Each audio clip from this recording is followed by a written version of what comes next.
Lore Olympus discussion. We're actually going to be going into a deep dive, and oh my goodness, it's going to be insane, guys, because we are not going into just one topic. We are going into multiple different topics connected back to Lore Olympus. And there will be some announcements at the end of the stream. So if you somehow manage to stay here with me, that's amazing. Good for you.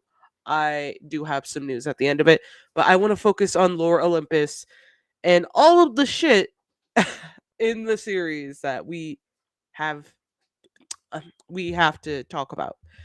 Okay, so sorry for the delay. I was busy getting my drink and shit was going on downstairs, so yeah. So that's good. Already we got 3 people. Sorry. Or sorry. Nina and Vanessa, welcome to the stream, girls. And guys, I'm trying my best to focus on the topic, so yeah.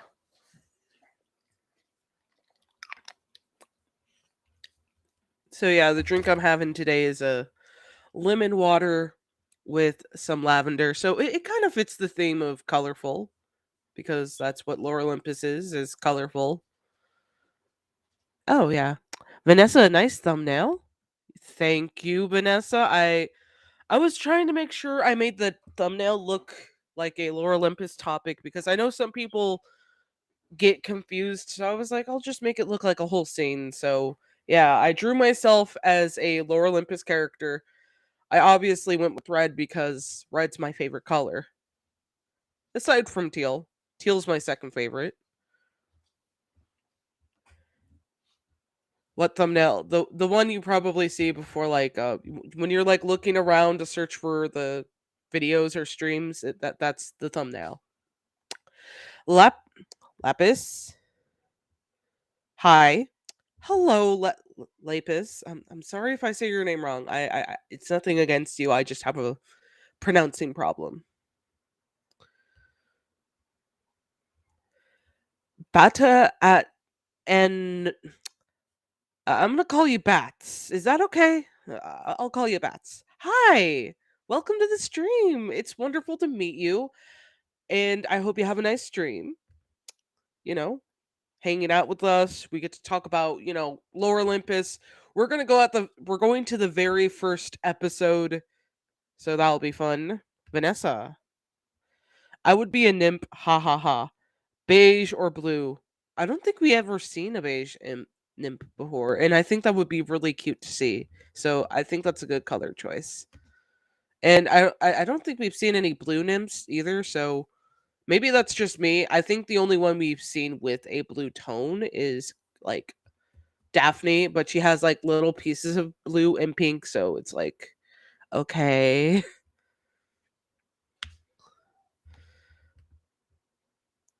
I would be goddess of mental illness. How long would this deep dive be? We're gonna start at the first episode. We're gonna talk about each episode at and break it down. That way we kind of catch up with what we've missed in the first season, and this is just gonna be a deep dive in general of taking on every piece of what goes on in the beginning of the series, and it's gonna be a series throughout where we deep dive into each episode like not a stream focusing on episode 1. It'll be like maybe I want to say 10 episodes or like 20 depending on how far along we get into the story and where we start to see problems. I want to say it's around that long. Oh my goodness. Anyways, Tuesday's art. Teal flesh aquamarine is a good color. It is. It's like a very nice color. Guys, get coffee. This is going to be long.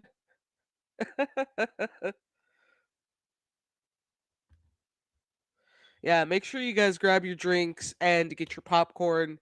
Episode 1 is bad end of stream, nothing more to say. So yeah, let's go get some popcorn. I don't have any popcorn at this moment because I'm mostly gonna be tapping onto my computer, and I hate putting like grease marks and oils and stuff on here, and it's annoying to clean, so I'll have to skip out, guys. Maybe next time when I grab like stuff from like the dollar store or something. Yes, I go to the dollar store for snacks. It's like a convenience store, okay? It has everything. I wish there would be like, those little stations that Japan has where they have like preparation area, like a microwave or something of the sort, and we can just make our snacks there. Yeah, that would be great. Or like offering different snacks and the yeah, I'm going off way into food.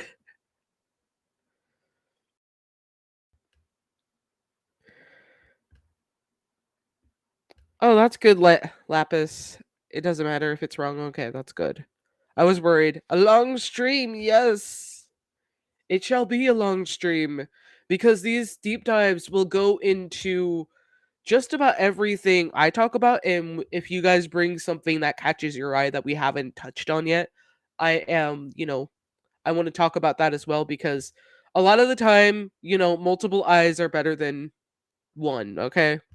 I'm not going to be able to catch everything.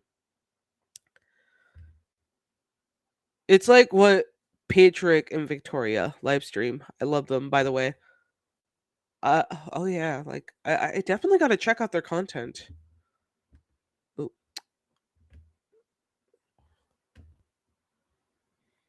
I don't know if I'd be a nymph or anything, but I'll probably center with the anxiety in the way. I'll probably be in the center with the anxiety in some way. Oh, we all have anxiety. I definitely my anxiety is my best friend. He always comes into my room and never leaves me alone. That's when you know you have like anxiety as your best friend. But okay, guys, we are going straight into it. I'll share the screen and we'll start breaking things down as we go along. So yeah, make sure you grab your snacks, your drinks, and we'll definitely get into a lot of things. Now, before I continue, some people have misinterpreted my criticism of into disliking Rachel. I do respect Rachel. The idea and concept is generally interesting. It's just that when you display it wrong, it just kind of that's when it's like free to go into criticism because if you're doing it in a way that just doesn't settle well with people, then you're doing something wrong. But nonetheless, the idea is pretty good. Art was peak in season 1. They have a 3-hour podcast over Lore Olympus. They go panel by panel, so please check. Yeah, that's pretty cool. So before we go into this, while you are here, you shall all that lives and moves and shall have the greatest rights among the deathless gods. Those who defraud and you, those who fraud you and do not appease your power with offerings reverently performing rites and paying fit gifts shall be punished forevermore. Now I'm just like thinking of all the songs from Evermore. Yeah. Anyways, so we all know how this starts. Let's get into it. So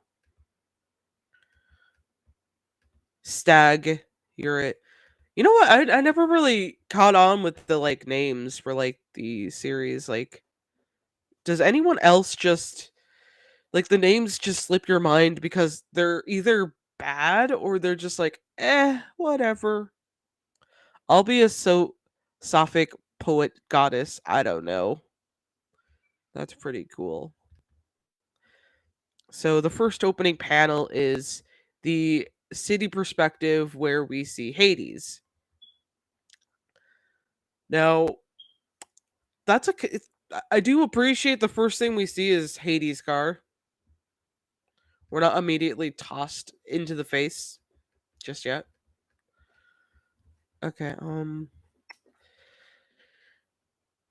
I think, like, I don't know about you guys, but I think with the recent book that came out a while ago, or like when she started selling the books, I think she edited a few things, like not just to like fit into the book, but I think she edited a few art pieces. Someone can correct me if I'm wrong. I'm not too sure. But yeah, nonetheless, this isn't bad.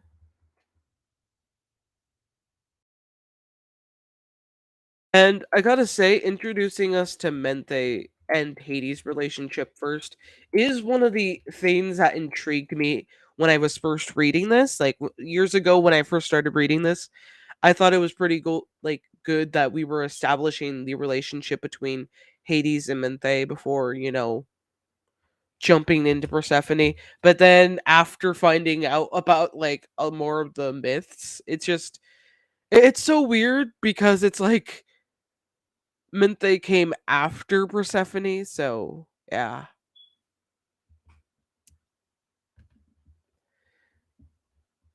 And knowing what we know now, it's we're definitely taking a look at things in a different perspective.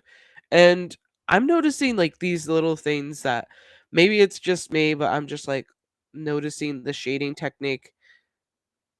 It's definitely different. Like you normally just don't pay attention to it, but like as someone who has, is an art student, learning about perspective and all that, just like taking a closer look, it's definitely interesting that it is a little dimensional, but I probably wouldn't have taken it like shaded everything like the entire background and the hand. It looks very identical to each other, but that again, that's just me. It's just my personal view on that. And it's okay not to outline things. So let's keep going. It's just really odd when like you're trying to like okay.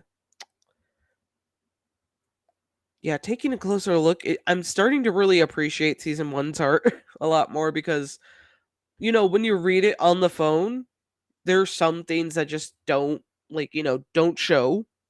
And now with my computer, I can actually see some of the effects. So I'm kind of thankful there because I was contemplating whether or not it would be a good idea to like do it on the phone, but then I was like, no, that would be complicated. Okay, I'm gonna go through comments again. I would like to be a nymph. It seems to be a pretty calm and cool life if I managed not get involved in the dramas of the gods. Yeah, I would definitely be a nymph as well. If I just hope nobody finds me attractive because that then goddesses get pissed off and then they start like being assholes and racist and shit. It's like come on, can I just like open up a little ice cream shop in this world without, having any gods and goddesses breaking my fucking windows every minute. Please and thank you. Okay. Tuesday's art. I love the use of colors in the early episodes. The glowy stuff feels otherworldly. That's definitely true. I think with the first season there is more to the art than oh, we're just doing whatever we're doing in season whatever. So yeah. The reason why I started to read it, it's because I saw a video which one says why you need to read Lore Olympus. And one thing what caught me was Hades doubts if truly loved or not, and I am fan when characters have doubt because I'm writing it to like it is it love or am I or not because I have not seen any of it in Lore Olympus. Yeah. Dimaz, good day. Good day to you. How have you been? Staying hydrated? Please tell me you've been staying hydrated. Okay. Lapis.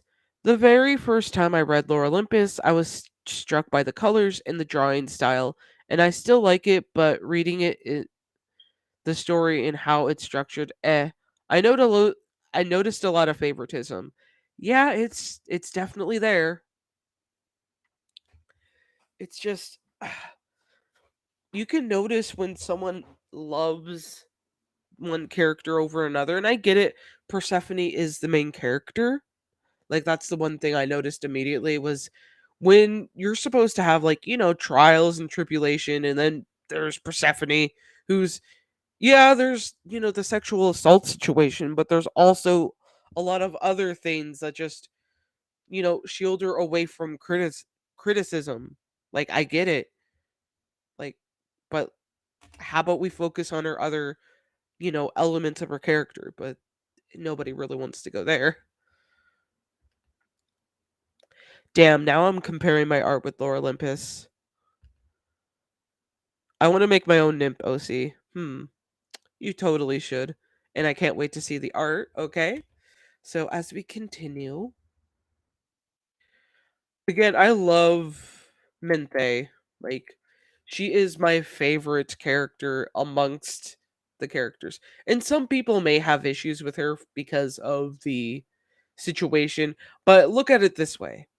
With how she handled it, it's like what were you expecting, guys? For her to just ignore it and she's a part of Hades' business. She's an ex or current girlfriend, depending before or after the events.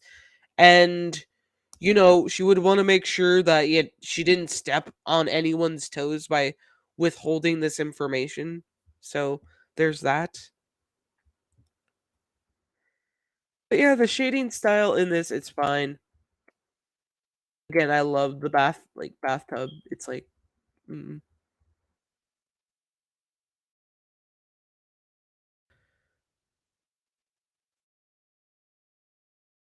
But we already have the knowing the information we know now, knowing that Hades is going to propose to Minthe. It's like, okay, we got everything going on so far. But with the introduction of Persephone, it's like, okay, so this is going to be interesting.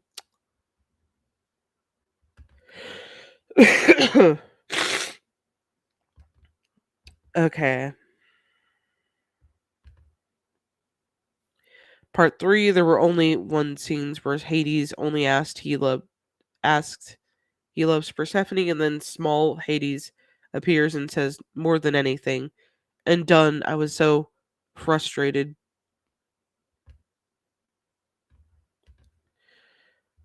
My webtoon is not meant to have like a main character, but it'll focus on two more than the others, but no protagonist. That's interesting because we don't get really a lot of characters. I mean, stories orientated like that, so you'll definitely stand out, but make sure you don't like make it to the point where it becomes I wouldn't say unbearable, but what I mean is like focus on these individual characters with the same, respect and spotlight. That way you know what you're doing. Mente baby. Sorry I'm not good at English and typing fast, XD. It's totally fine, Nina.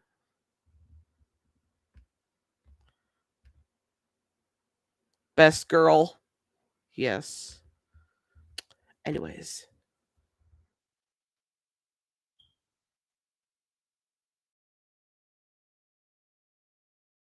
Yeah, out of all the panels, this one is my absolute favorite.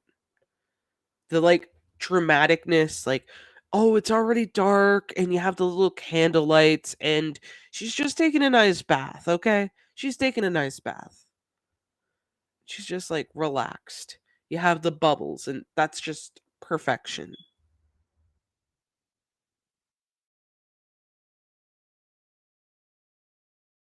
So yeah, like we've already been told of what goes on.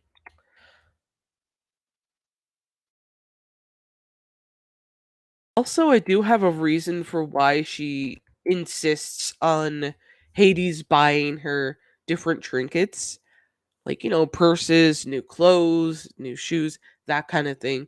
Yes, it may it's definitely a sugar daddy, sugar baby kind of like situation in some elements, but I do think Menthe, you know, often asks Hades whenever there's some kind of like argument coming, or if there's some kind of situation where she feels like they might break up and she wants him to buy her something.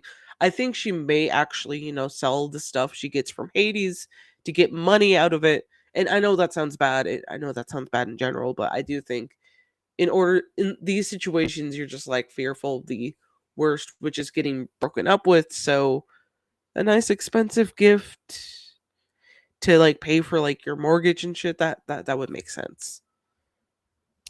Okay, so let's see. Oh my goodness. I will always have Christopher and Thomas as main focus, but they are not the whole plots, lol. That's good. Like, I want to make a reason to make the antagonist the antagonist, but deep down, she knows it's wrong. That's good. That's really good. I much prefer Menthe's design than Persephone's, and also the colors mostly. I don't know, understand why that neon pink.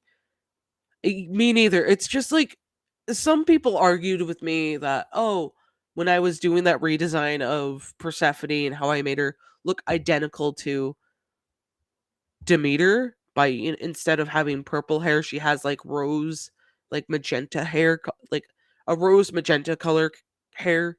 And people were like, but not everyone looks identical to their parents. And I'm like, well, in this, like in Lore Olympus, you have a lot of different kids who look identical to Zeus, but none of them, like, supposedly before Artemis and Apollo was, brought up to be Zeus's kids, Zeus didn't give a shit.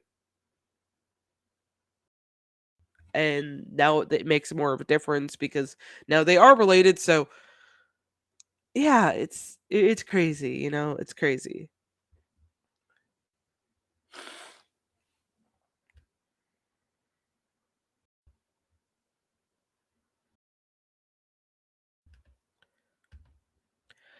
Free Fire Comics, welcome to the stream. It is awesome to see you here, dude.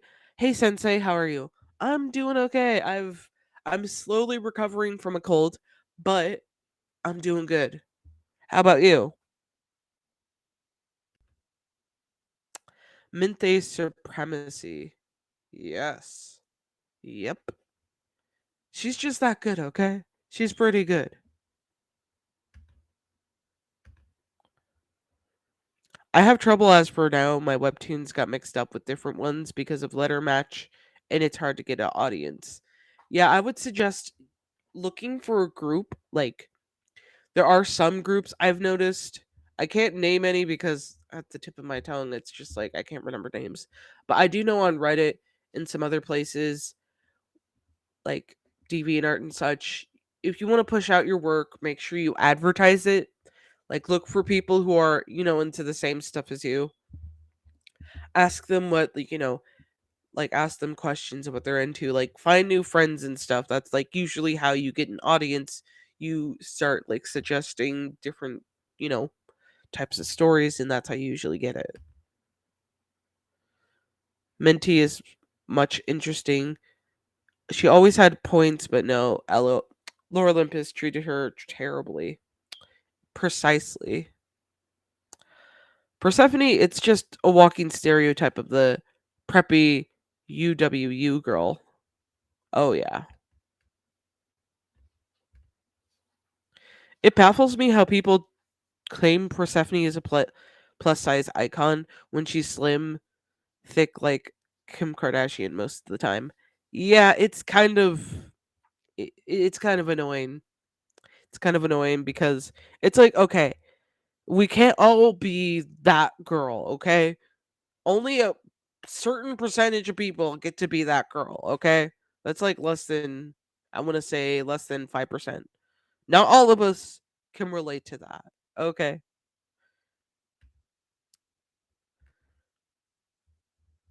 But as we continue, and yeah, this is definitely on peak. Uh, Now that I think about it, is this the car window? I see rain coming down, but I just don't like. Is it the like? Guys, what is this? Is this the car window? I'm not seeing it looking like the car. I don't see any of the other parts. Is it the side window? I don't know. Like, what do you guys think? Like, I have no clue.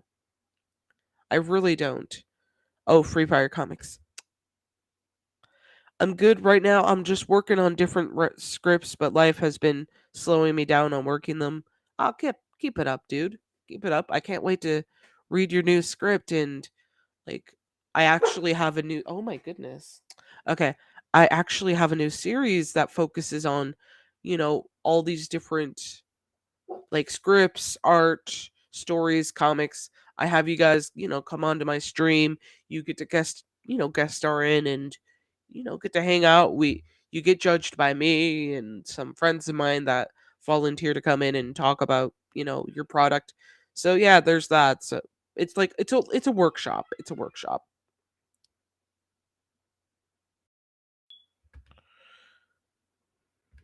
Oh, Free Fire Comics. This is actually Lore Olympus. It's not like mine. It's not.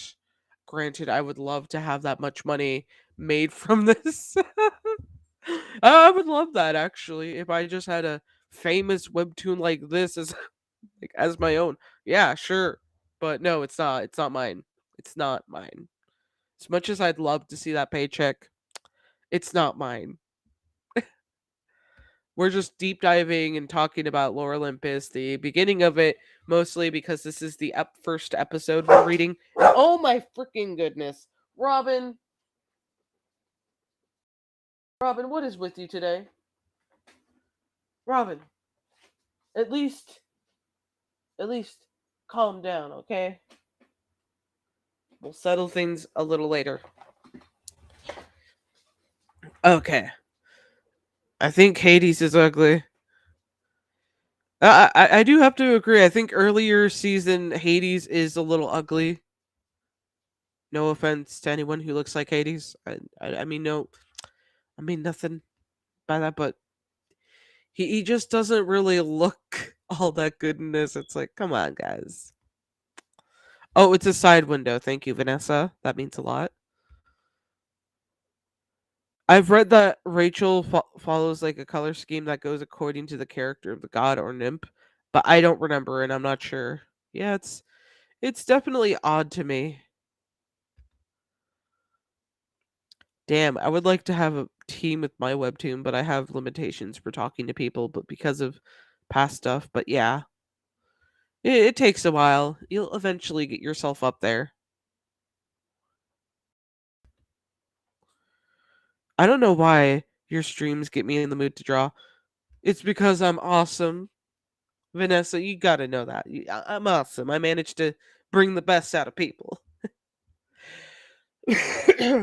As much as sometimes I might have limitations of what I say.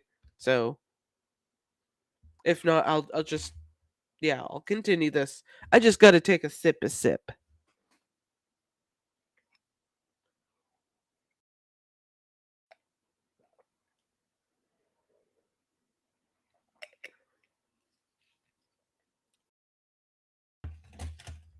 Okay.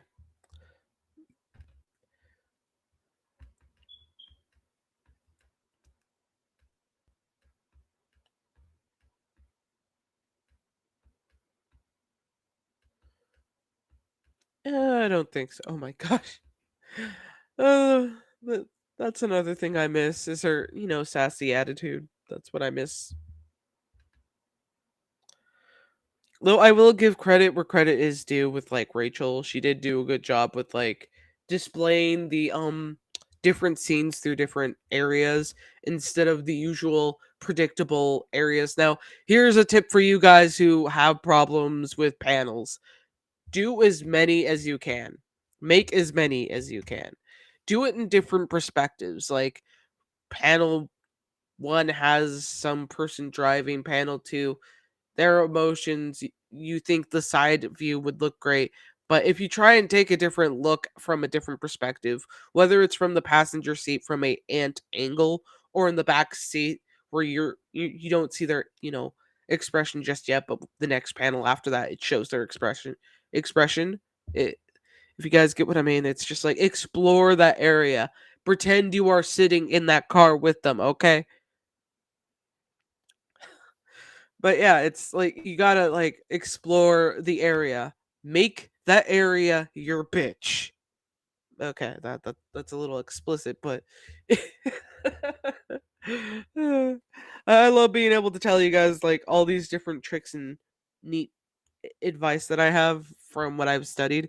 But yeah, it's definitely one of those things you gotta explore. You can't just do one way, you have to do multiple different ways to see what works best. You make your, pretend page of comics, have it, you have these rough drafts. It's a rough draft for a reason. Then when you finish it all completely, then you can start with the complete stuff. Don't like rush into it and expect it to look good. You have to plan these things out. But anyways, let's continue. Again, she definitely displayed that, and I think, like, let's be real. I think in season one, there's more of that in this season than there is in later Lore Olympus episodes. And I understand Rachel has to work a lot of different hours to make sure things go according to plan.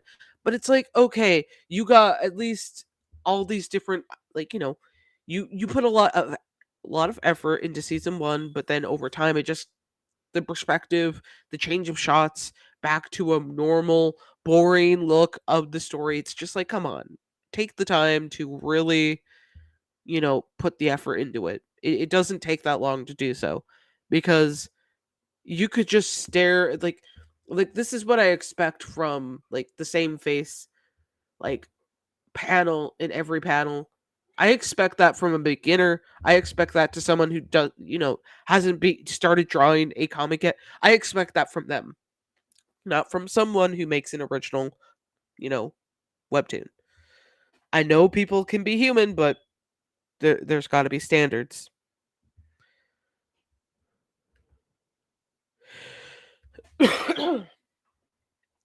Okay, I'm dumb. I don't know perspective. Help. I want to make my panels longer.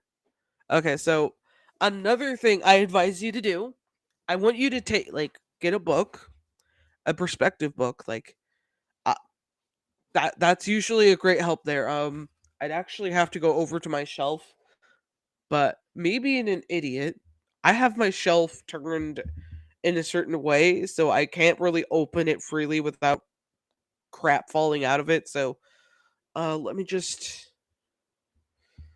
like, let me do a quick Google check, okay?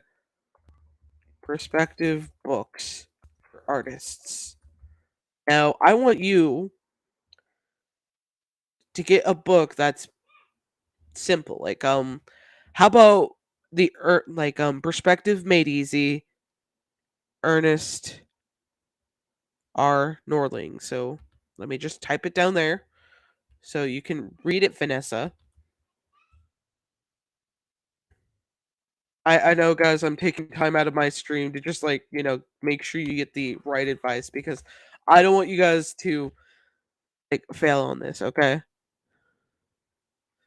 Because there's a lot of, like, this is a cheap book too, so. Oh my goodness. Oh my freaking goodness. Okay, so Ernest Norling. Okay. I swear.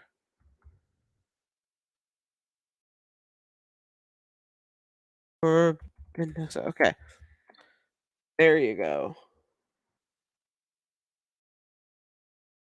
I don't know how many times people have been messaging me today. Like, I've been getting phone calls and stuff. Okay. Bro, you can explore areas in like four panel.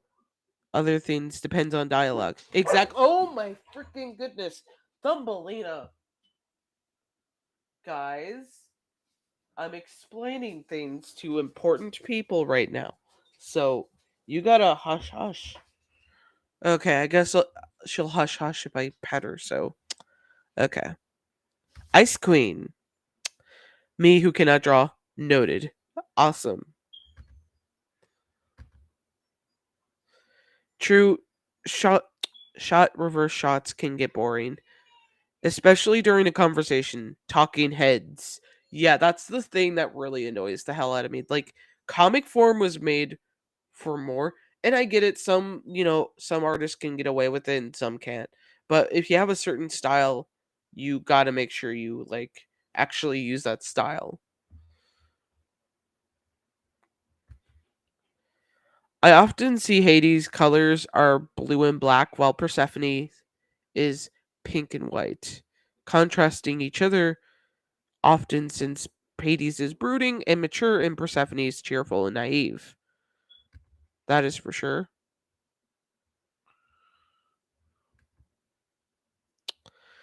Lore Olympus art ain't great. IMO. IMO. Fan art is honestly much nicer, Lord. Yeah, that's something else I've noticed. I saw these cool designs like from art like other artists and such, and oh my goodness. And they actually designed all these like Lore Olympus gods in a much better way because why not? And the tones of colors that they chose, oh, it worked really nicely. I think there was this like I think for like Aphrodite had like bubbles, and I loved that aspect. It really worked for her character because I when I see bubbles, I see like colorful orbs or reflective orbs like little mirrors, and she is from the ocean, so automatic yes. Okay. Or you could act out in some of the scenes from you or the character's point of view to see how it should look like. Yes, that is another tip, guys. That is important because it gives you points of views of how it works and an understanding. So you got more information from that. Perspective. I have traumas about it, both for drawing in school. Tell me about it. Like there I still suck at perspective, but I try. I really do try.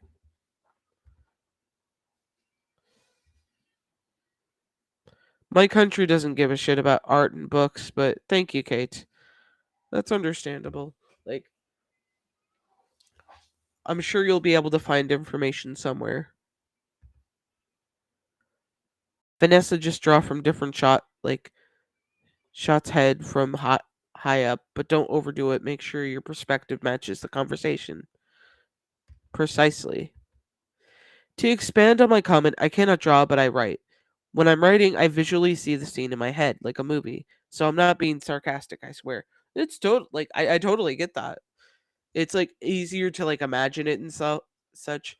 It takes a lot out of me whenever I do it, but it's really worth it. So let's keep going. We're still on episode 1, so let's just the tense the tensity of the situation, you can just notice some of the shading and how it's like getting more and more dramatic. Some scenes I'm just like, okay. Some I'm just like, whatever.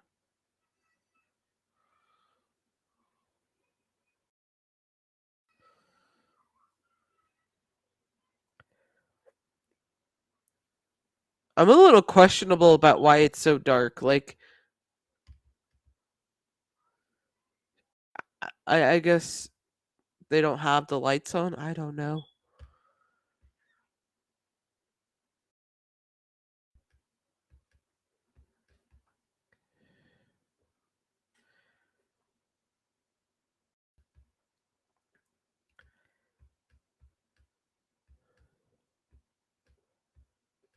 And then we're like introduced to Hera, and she's just like, I am grateful for this of her not showing up. And we're not really given much of a relationship between Hera and Menthe. We don't really see too many scenes involving them as to why Hera dislikes Menthe. Oh my goodness. And why Menthe deals with like so much hate from Hera. So there's that.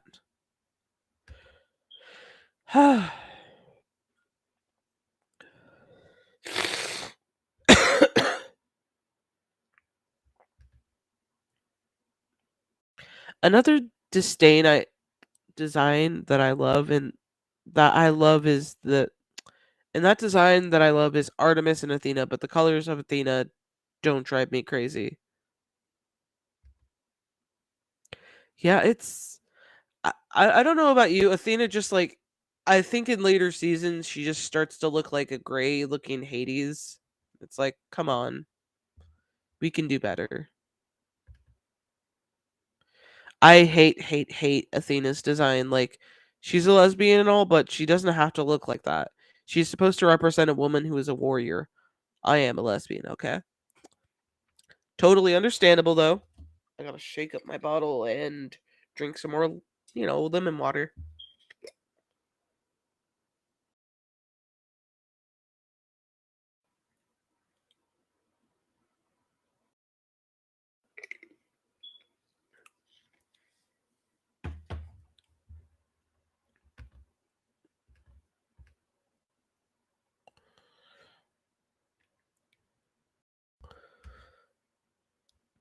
But I love my girly aspects too. They should have kept her feminine in a way. Yeah, it's so weird. Like every time I see a lesbian character on screen, like whether it's Lore Olympus or if it's another show or comic whatsoever, and they make them look like, oh, she's so, masculine in a lot of ways. And it's like, but there's plenty of feminine, lesbians too. So I don't really get why people feel threatened when it's like, oh, they don't look all Moscow or manly in some ways like a lesbian should be. Like, but some girls actually really like to look pretty. So there's got to be a few girls out there who are lesbians who like looking pretty, right? Like, it's not just one category of what, it's kind of like saying gay guys look like should look gay, even though there's like plenty of masculine as fuck looking guys who look straight, but they're not straight because they're gay. Like, it shouldn't matter what the outside package has to say anything about the inside. You guys get what I mean? Since with the school we are studying the Renaissance and we are making many artists, and obviously perspective came into play, and there with the point of view, and others a drama to remember. Oh man.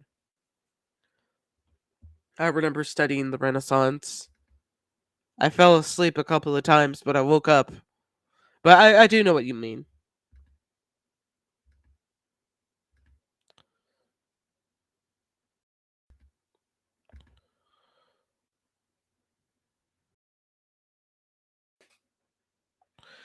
Full offense, but butch lesbians genuinely make no sense to me. If you're attracted to women, why would you find it appealing to have a woman who looks like a man?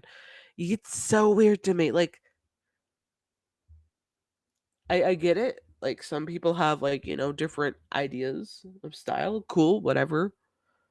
But it's like, come on. A lot of the time, there's got to be something going on. Like, especially in the category of all these, like, moronic companies that say, "Oh, lesbians look like this." No, they don't. Not everyone who is a lesbian is gonna look like that. They're not gonna always be looking a specific way that says they're a lesbian. You can't tell who's a lesbian. You can't tell who's bi. You can't tell who's gay. You can't tell that kind of stuff because it shouldn't be this like category look that everyone should apply for. It's like so weird.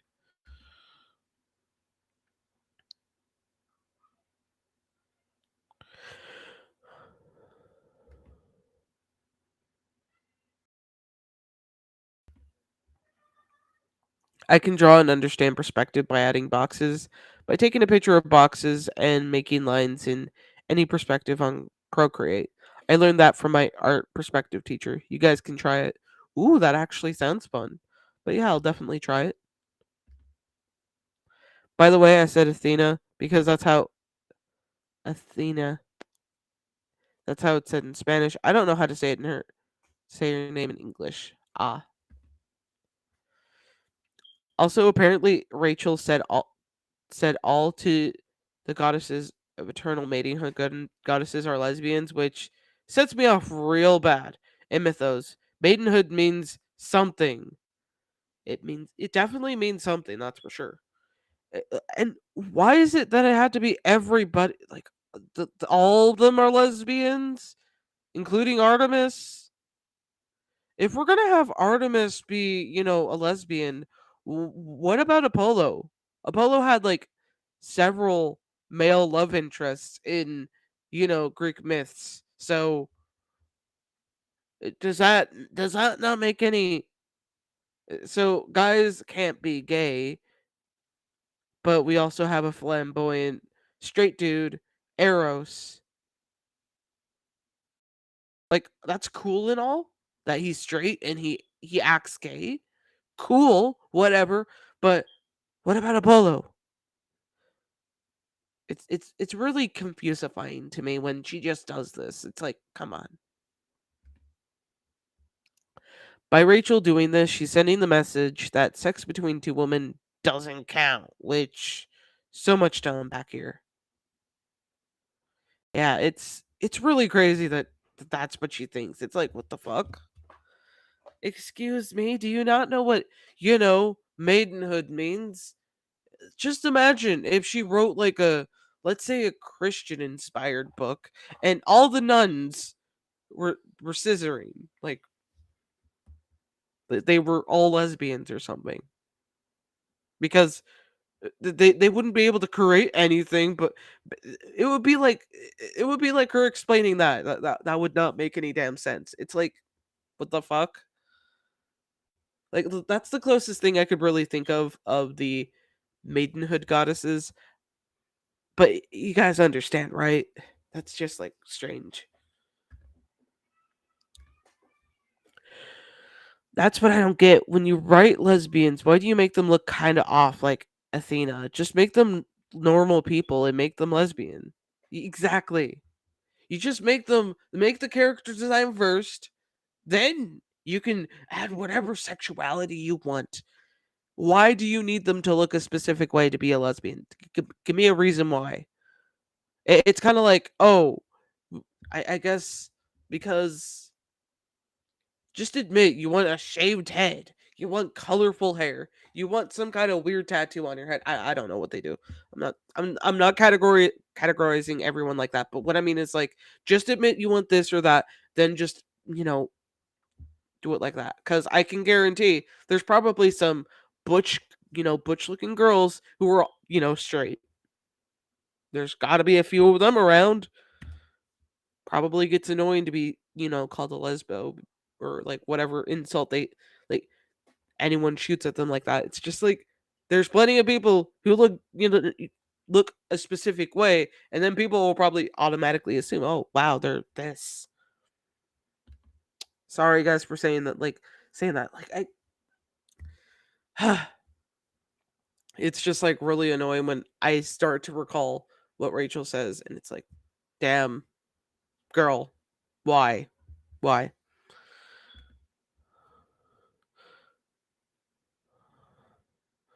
Also, everyone, please stop thirsting after Artemis and projecting your thirst onto the goddess. Thank you. I can agree with that. I can really agree with that because that's one of the things that you just don't do. You just don't do. Okay, she's fucking Artemis. If you're thirsting after her, and because it's like, have you seen the many stories that involved that, where anyone actually saw her naked? Those stories. Like I hate when people are like, "Oh wow, she's so cute," and it's like, no. Do you know what happens? Do you? Do you? It's like, no, you don't. It's just, mm, mm.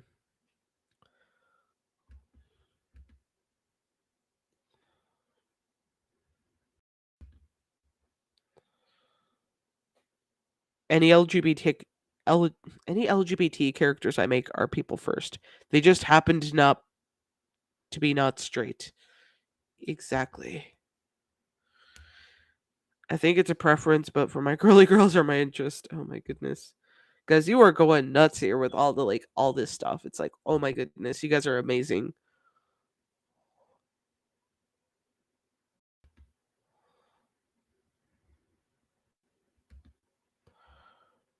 We need more gay men and lesbians that lean more towards the middle, not hyper masculine or hyper feminine. Yes, we need just the middle people. Like, people might be confused about me because I don't really when you first meet me or whatever in real life, I probably don't give like super feminine vibes, or I don't give like maybe people might think I'm a like a lesbian because short hair. Like, it's happened a couple of times. I'll tell you that. Like, yes, I got a haircut, but the icon stays because I love myself with the braid. So yeah. We need more LGBTQ characters who are people with personalities besides being gay. Tell me about this, sister. Tell me about this. Because whether it's Webtoon, whether it's mainstream comics, whether it's the MCU or the DCU, the first thing people always seem to, worry about first is, are they gay? Are they bi? Are they part of the LGBT community? Oh, yes, they are. Okay. Oh, did you want to hear about their charity event they do? Not really. What about how they saved a kid from almost falling off a ridge? Nah. Did you know that they cared for the elderly in the senior center home? Nah, we're just worried about their sexuality or gender. Oh. Oh, okay. Nothing else appeals to you? No. We don't really care about that kind of thing. We just care about what's in, you know, what you like in someone else's pants, or what you have in your pants. It's like, okay, I guess.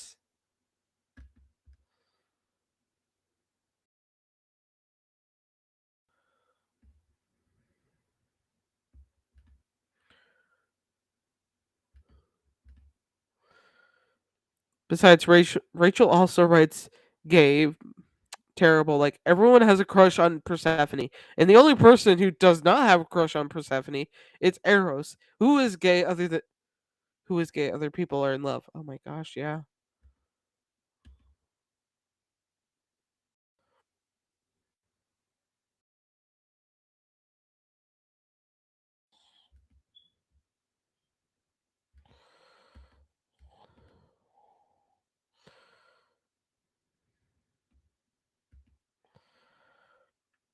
Don't mind the username, but this is why you don't insert your beliefs in a story.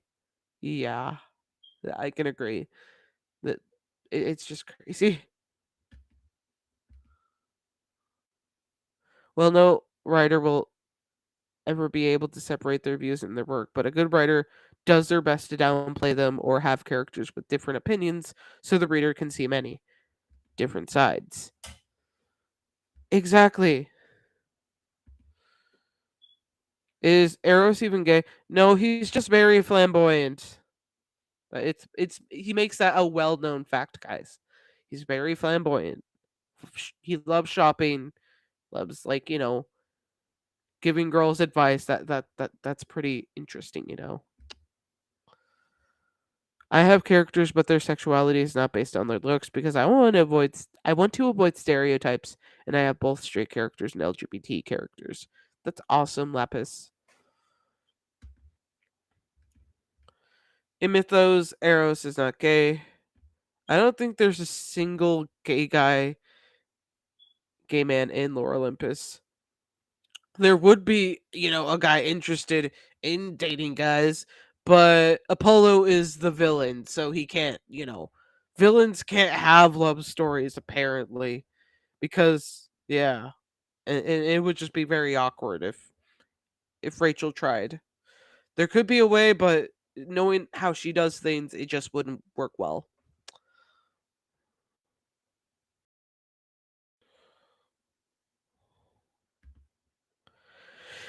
I don't know what to think about the TGOM and Athena and Hastia. Maybe it could work if it was better developed and exploited.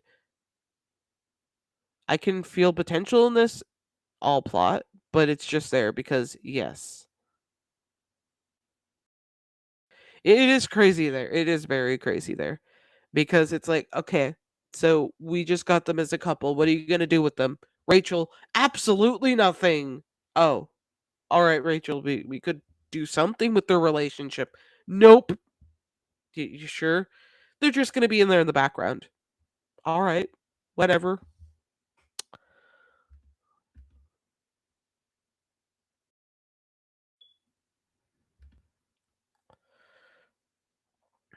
Okay, but another thing, making Apollo the villain, I cannot.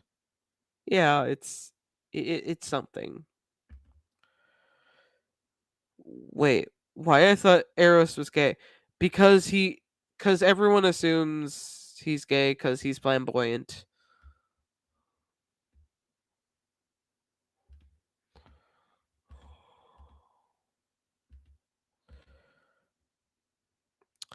Is it just me or Rachel made Eros a bit effeminate? If it's just me because he's the god of love, yeah, it's so weird. It's like, oh, god of love, like okay. I mean, he can't be like I don't know. It's just I guess she was looking for someone to be the flamboyant one. I don't know why she couldn't have made it like Apollo. Oh, right, she needed a villain. Never mind.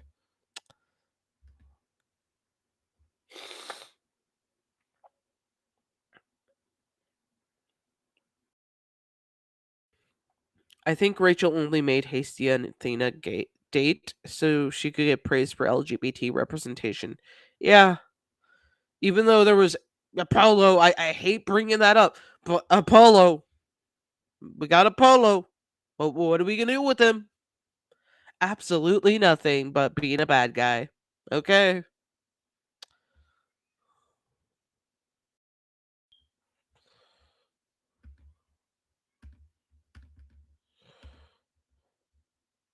Another another thing I hate has LGBT for attention like some kind of product. I hate it. Yeah, it's very weird when the companies with all that like you see it from mainstream, you see it in webtoons, you see it in like a lot of different places who say, "Oh, but we got this like guy and he's gay. You want to buy our product?" Oh, we also support the gays too. Like they make it seem like they're saying just that like, "Oh, we support everything about that." Then why aren't you donating money to them? Like why aren't you donating money to the causes? Why are you just writing a lot of stories centered around the LGBT characters? Like so many stories that don't even have anything with them being human. That's what makes these characters relatable to everybody. Is having difficulties that isn't just being gay or LGBT or trans. It's about displaying them as human, as people who have problems, as people who, you know, have their ups and downs. That's what makes a good story for these characters, but using it so they can focus on like, pulling them out of the closet only every June. It's like, come on. You can do better. You can do better.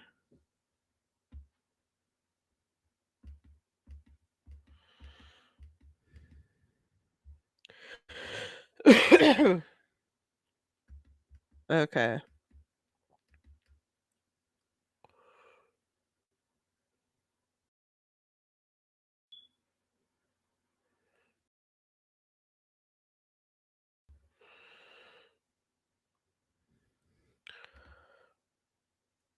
The Persephone myth already has a villain, Hades. Ah, yes. But you know, he needs to be a nice guy, guys. In some ways he is neutral in the myths, but in this case with the Persephone being abducted, he is the villain of the story. So, technically speaking, it makes a lot more sense as to why Persephone is very in different interpretations. She does, not like being married to him, or she doesn't care to be married to him, or she's angry or sad about being married to him. There's different interpretations. And there's ways to work with it and there's ways not to work with it. It just differs from person to person.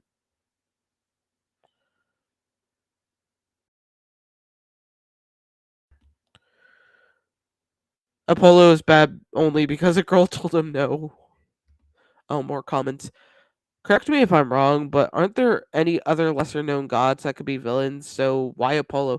Yeah, Rachel really had the opportunity to probably use a lot of other characters. I mean, I would expect, hey, out of everyone here, Kronos is the biggest baddie here, but we're using Apollo because Persephone Persephone needs a problem that just you can't attack her for because it's her being uh, so yeah, it's just that.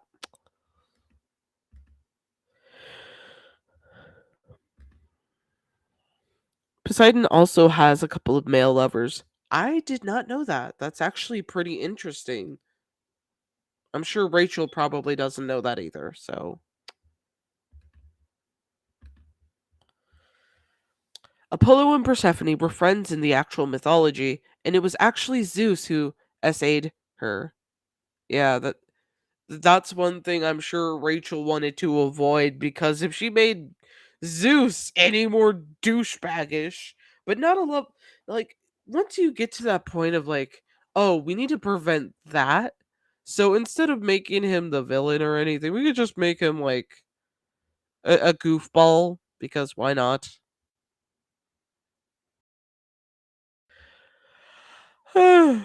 Okay.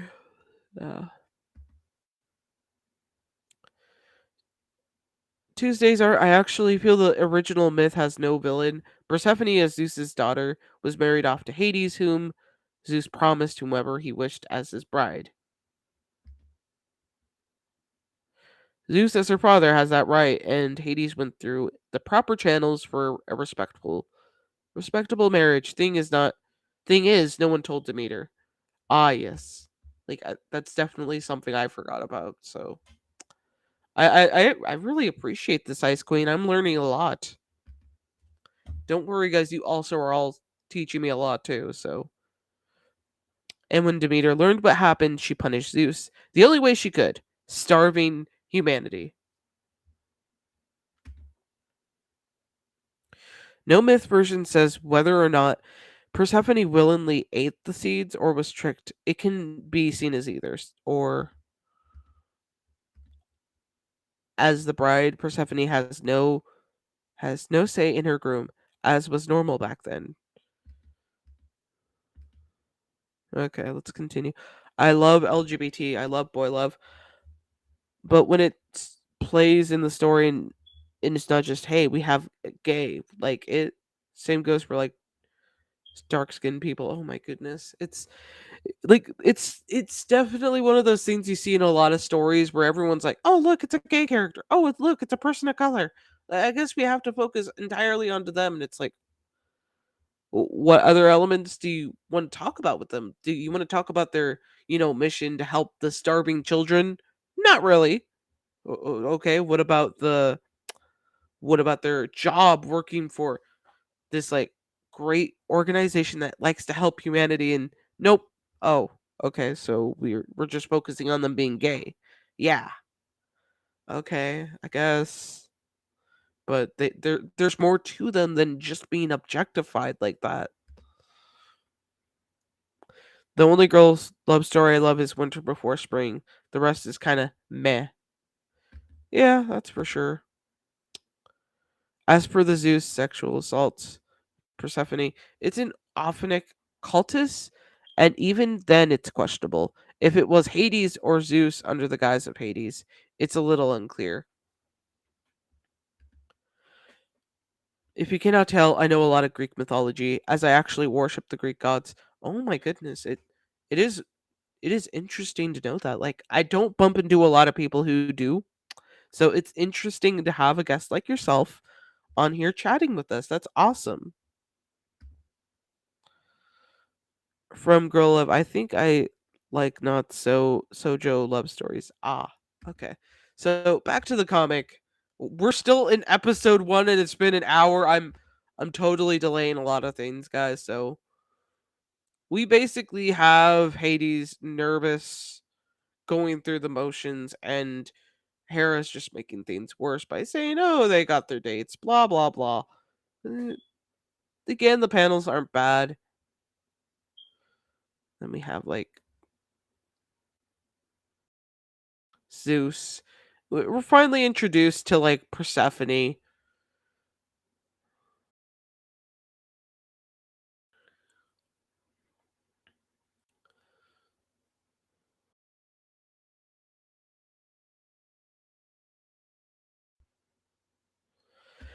Okay, so on to the next episode.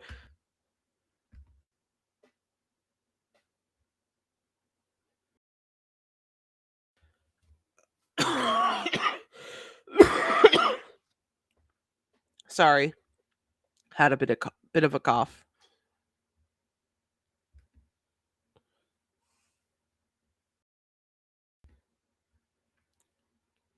And now you know why Lore Olympus sends me into much rage. I hate Reed at this point. Not gonna lie.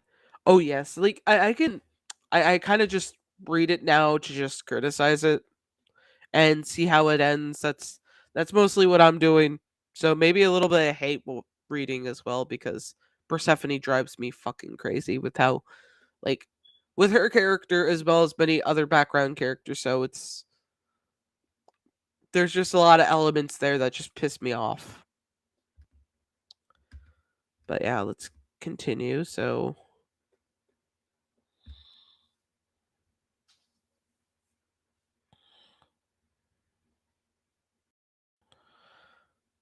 isn't it weird that let's remember like at this point we have like Artemis who has a more of a blue like lavenderish type color, like a light blue purple color, and then in later chapters I think she's just like mostly darker purple, which that's the most awkward transition ever.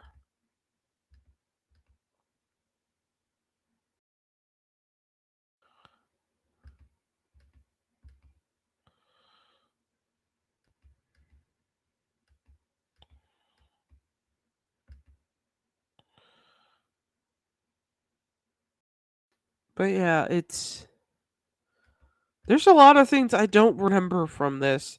Maybe it's just me.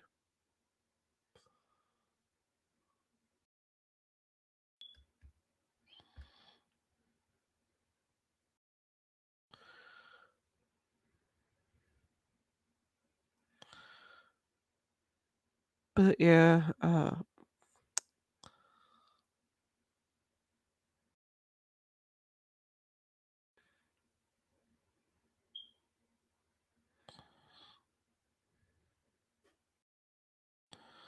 isn't it weird how like let's talk about this. It's like isn't it weird how fast like some of the body proportions just like I think with Persephone it just changes automatically. Like either you'll see her curvy or you'll see her be like flat.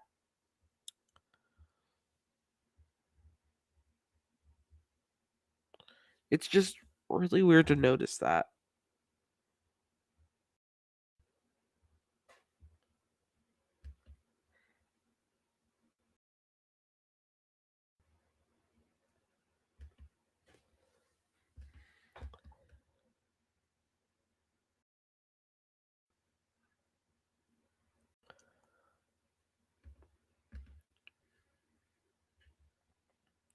Hades and Persephone's characterizations in modern retellings are severely botched Tumblr style. Lore Olympus literally reads like it. Oh my gosh. I like this art style more. Artemis turns into Welch's grape juice purple. Oh my god. That's a really interesting way of saying it, but I like that. I like that. Now I'm with you. Chapter 1 to 3 are like a weird fever dream. Like things happen, but you don't know why it did. Precisely. Sorry but to say, but I dropped Lore Olympus after they had the conversation with Hades, and they were like, "Oh, you said you would l- live between her legs. How like How does a 19-year-old kid relate to like main character? Tell me, like, I don't know. I have no clue. Oh, Poseidon doesn't have the special ears like he does later. Wow. Apparently, Rachel had no reference sheets for any of the characters. That's why the artist is inconsistent as fuck. Yeah, it's like that's the number one thing when you're like making your comic. Like, guys, finish your reference sheets. I've delayed mine for months now, but I at least know that I can't start my damn comic until I get them reference sheets. Yeah, I'm very bad. But okay, why Persephone changes the color of her clothes more often while the others rarely do? I have no clue. IMO Lore Olympus would have worked better as a short episode of comic series since I don't think there's enough material or nuisance to make the story actually work. That's for sure. It requires work as a long comic, but it requires strong knowledge of mythos, culture, how the gods are portrayed in myth, aka actual knowledge and talent in writing. I said what I said, and you said it quite well, Ice Queen. I gotta give you a gold star for that one. Like, or a cookie, depending on what you want. A cookie or a star. I feel like I'm talking to a bunch of kindergartners. It, not in a bad way, you know? Like, I'm just like, I just like making things positive. Like, oh, guys, you want to go, like, do bungee jumping? I don't know. Like, I don't think any of us would actually go bungee jumping, but okay.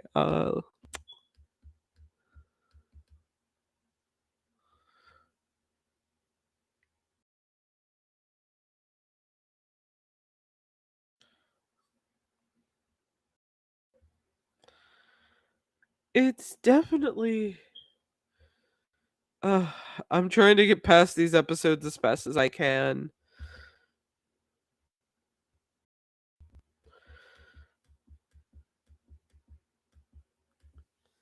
And then you have him just like getting turned on by like Persephone and shit, and Persephone's just like,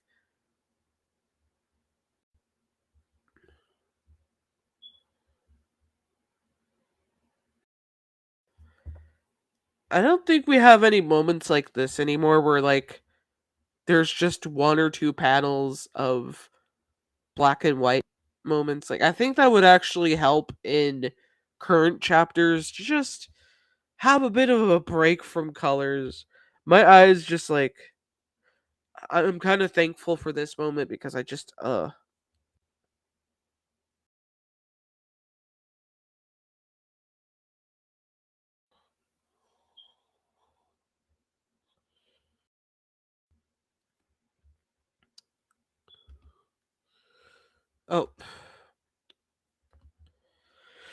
okay. Oh, I definitely agree. I'm mainly going based on how Rachel writes for maximum easiness. LOL. I want a bungee jump. It's on my bucket list. Yeah, I definitely gotta check that out, just bungee jumping.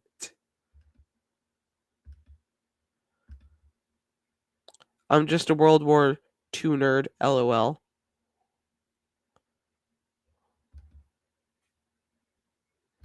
Seriously, how does that dress stay up? I don't know. That's the thing. It's just like if I was wearing that, God knows, like I probably would. Oh God. Oh gosh. I would be pulling that thing up every freaking minute. Like, ugh. I knew I shouldn't have worn this strapless dress, but here we are. I would be so fucking pissed. It's a mystery to me how the colors are so inconsistent with the eyedropper tool, hex codes, etc. exists. Yeah, it's. I don't understand either. Like, I would understand it if Rachel was making this, like, traditional colors from non digital stuff be from like her painting it, fine. I could understand maybe, but how do you mess up this bad? It's backless, strapless, super short, form fitting. Who the hell is this dress for? Girls. Girls. Who would wear, like,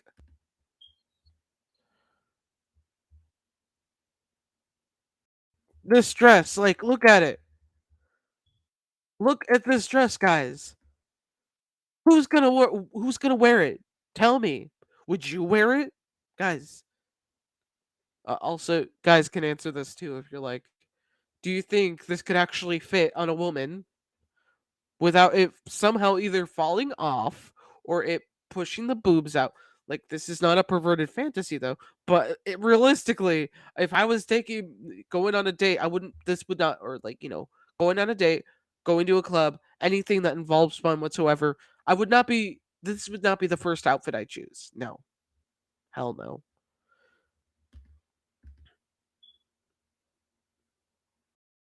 And Lapis answers with magic. Oh, clearly.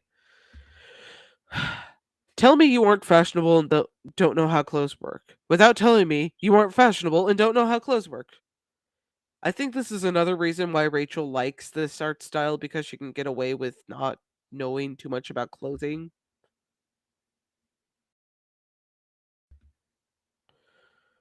Ugh, I want to graduate. I want to draw. I want free time.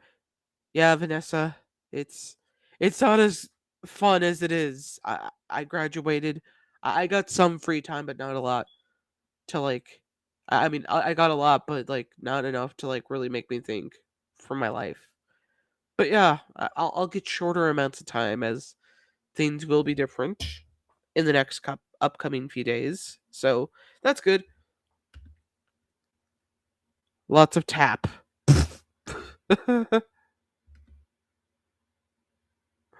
Do y'all find it weird how Persephone is sexualized but also treated like a child? Yeah, it's definitely weird. It's really weird.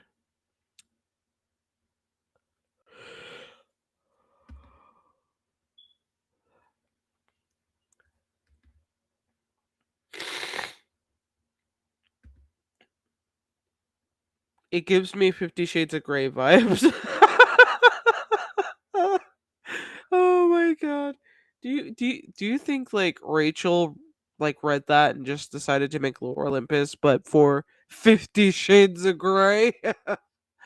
That if things get sexual later on in the comic, I'm gonna drop like as much as I am perverted in some ways in jokes. Uh, I just don't want to see like I don't want to see that because it's like why?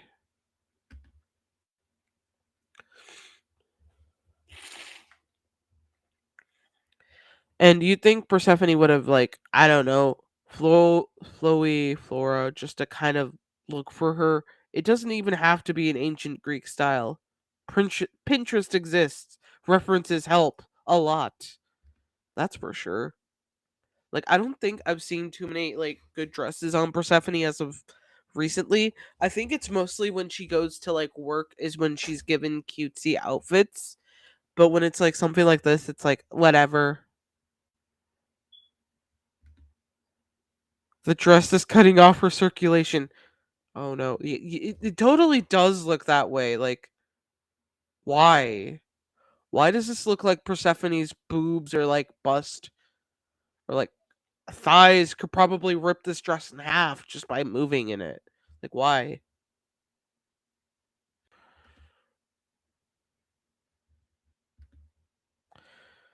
I legitimately don't think you can wear this dress specifically because it's backless. Yeah, I can't imagine wearing something like that. I can't. Especially with how her like how her body is curvy and it's gonna like I can't just like I can't help but imagine like the top just slipping down all the fucking time because her when she's walking the boobs are obviously gonna go up and like jiggle a little bit and bam it's gonna like fly off. No, the dress looks like a corset more than a dress, and I suck at fashion. I will never wear that dress.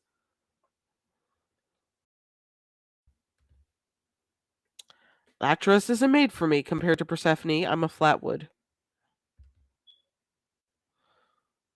Even in last episode, she dresses like a prostitute. Uh,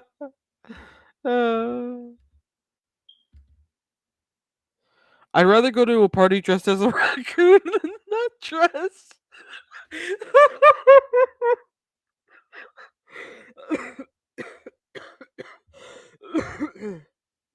Oh, wait. Something just came up. I'll be back in a minute.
All right, sorry about that. Let's keep going. I would go with a gown. Uh, whoops, I meant tape. Oh, this dress is from Artemis. Why does she have it? I don't know, considering Artemis isn't going to be wearing something like that all the time. So it's kind of confusing. Oh, welcome to the stream, Nature is Neat. It's nice to meet you and it's nice to have you here. How have you been?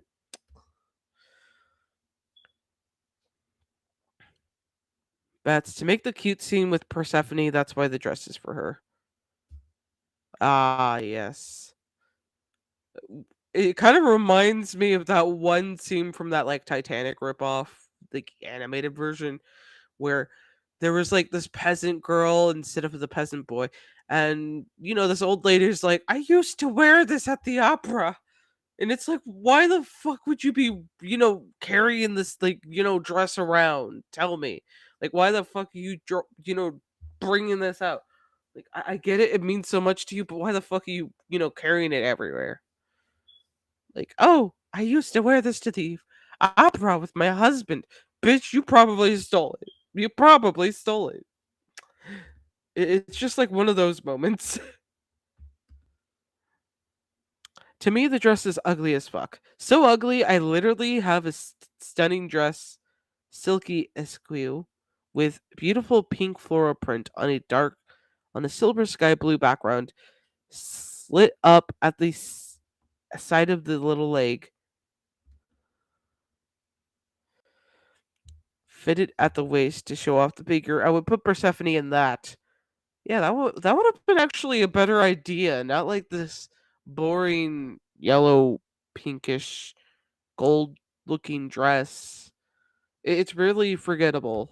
It's very forgettable. Fun fact: Lore Olympus is modernized to draw Persephone dresses. I like the dress, but at least with a strap. That would have been much better. I hate that dress when she meets up with Eros in it. In season 3. Oh shit. Gotta do homework. Good luck on that, Vanessa. Keep going. Keep going in school. And Daphne. In honor of Lore Olympus bashing hours, gonna do my manicure in a shimmering red called Six Seeds, as it's from a collection based off the actual Persephone. Ooh! That should look really pretty. Tell me how it goes, girl. Like, I can't wait to see it.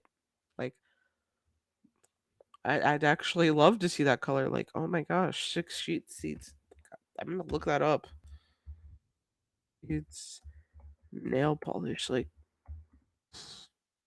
oh, yeah, that's pretty. It's really pretty. Like, holy banana bread. It's a pretty color. And it works.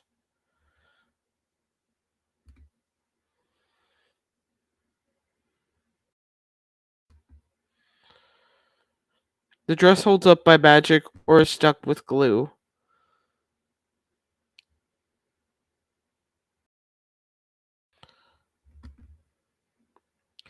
Kate, Ice Queen, Nina, and Lapis. It is fun. It was fun to make fun of Persephone in the dress. It was an honor. Just don't die while doing your homework, Vanessa, please. We'd like to see you live. Let's be real, Lore Olympus is just someone's power fantasy. Agreed. Let's don't start about Lore Olympus lips. Oh yeah. This is gonna be fun.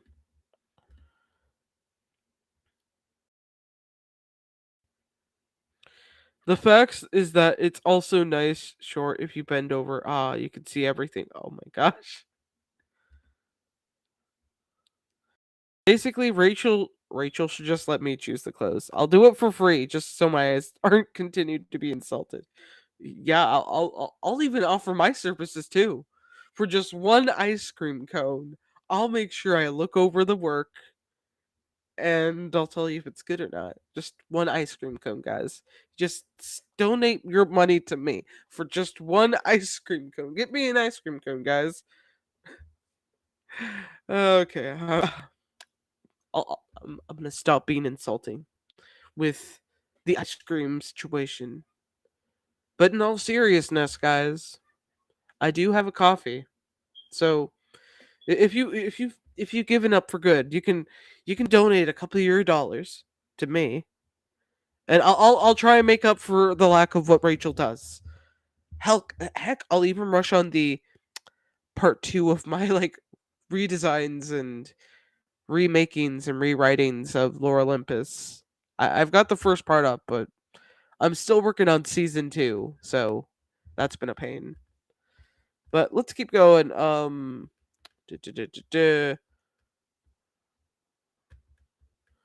Isn't this kind of funny? It's just like we see her carrying all these flowers, and it's like, okay, whatever.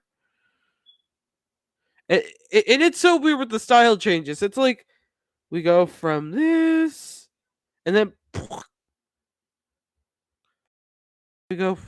Guys, it's just kind of funny there. We go from this. I'm sorry. It's just I've noticed that, and I was like, how do we? How does that? I don't get it.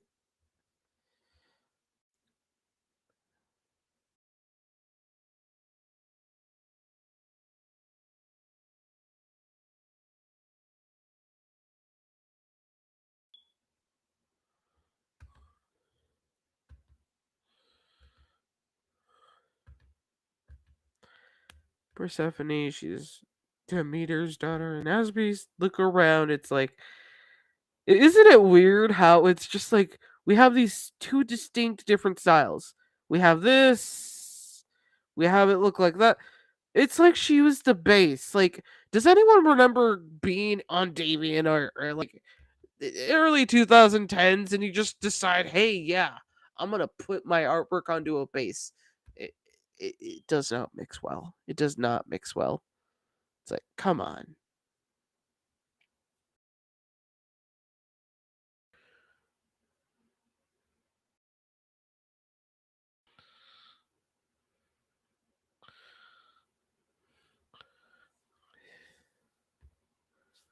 It like the styles change so much. I can't even. I can't.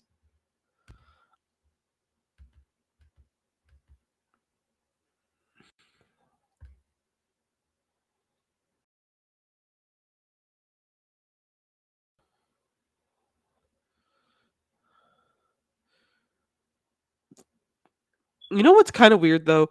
How she like how Zeus isn't. Oh my goodness. How Zeus isn't Persephone's father in this. Like I get it. He's also the assaulter in her of her in some versions of the tale, but it's also like, come on. It this would have made more sense. Like, oh, it's complicated. It would have definitely answered the whole situation entirely. Like, oh, it's complicated. Like, okay, that would have made more sense and would have foreshadowed what would have happened, but I guess not. I guess not. And I guess Rachel doesn't want to, like, oh, it'd be weird writing about two guys and one of them trying to, like, have your daughter marry your uncle. It's like, it's the it's the Greek gods.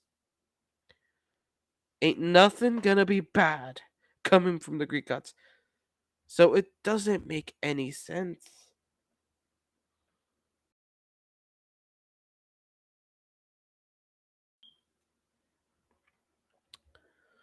And especially in the case that people who read this would have already known how, about Greek mythology. So it doesn't make much sense to just ignore that factor. But whatever. Okay, whatever.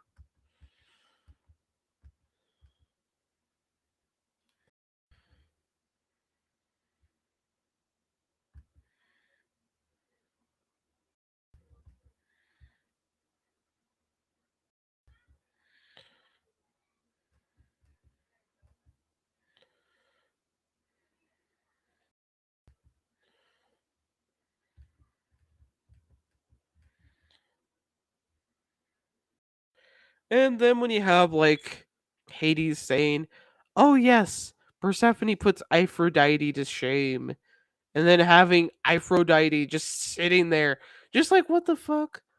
The fuck these boys just say about me? The fuck did they just say? Like, I'm gonna go knock some bitch sense into their heads.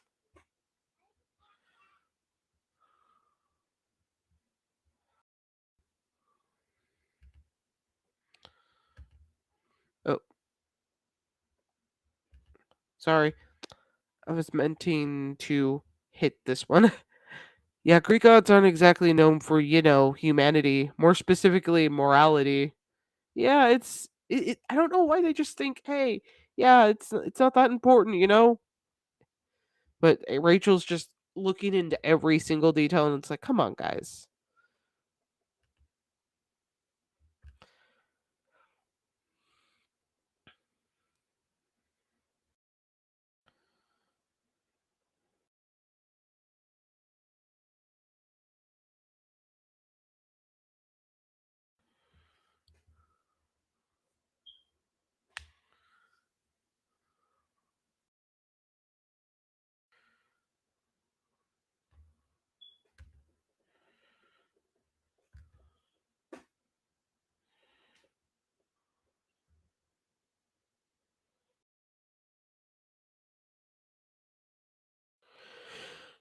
Oh my gosh. This panel is actually deeply ironic. There's actual hymns to Artemis saying she is more beautiful than Aphrodite, not Persephone. Yeah, and especially in this case because it would explain more of why Aphrodite and Artemis not getting along goes on. So that would be interesting to bring to the element, like to the story, their their rivalry, but Rachel hasn't really done shit with that, so I don't expect that at all. And then the whole situation. Oh, I'm gonna go talk to her. Blah blah blah. Oh, again, we keep missing moments like this that I miss these moments a lot because it does kind of like give your eyes a break. Like I said, it gives your eyes a break. It gives the ability to just skip a panel just to do a little shading, then move on to the next panel where there will be color. I think it kind of, it's good for like when you're doing sarcasm moments or when you're trying to take a break, like a moment of emotional impact. I think it kind of helps, but that's just me.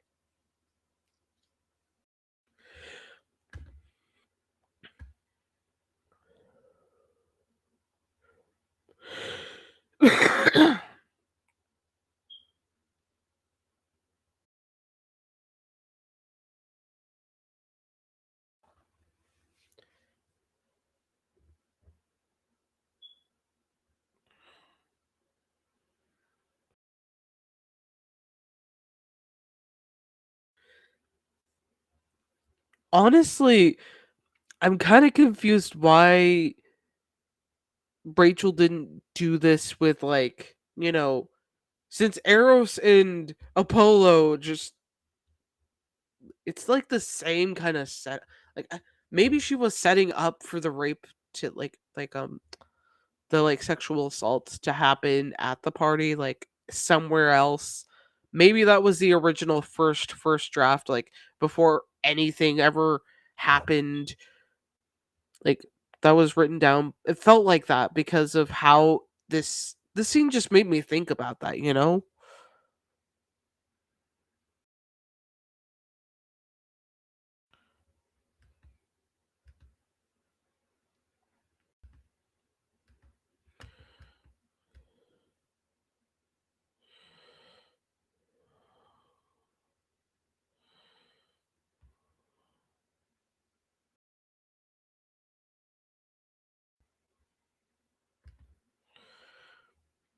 Technically in Mythos, Artemis and Aphrodite do not interact because Artemis wore off Aphrodite's realm. There are hymns that state for there are only three of the Olympians.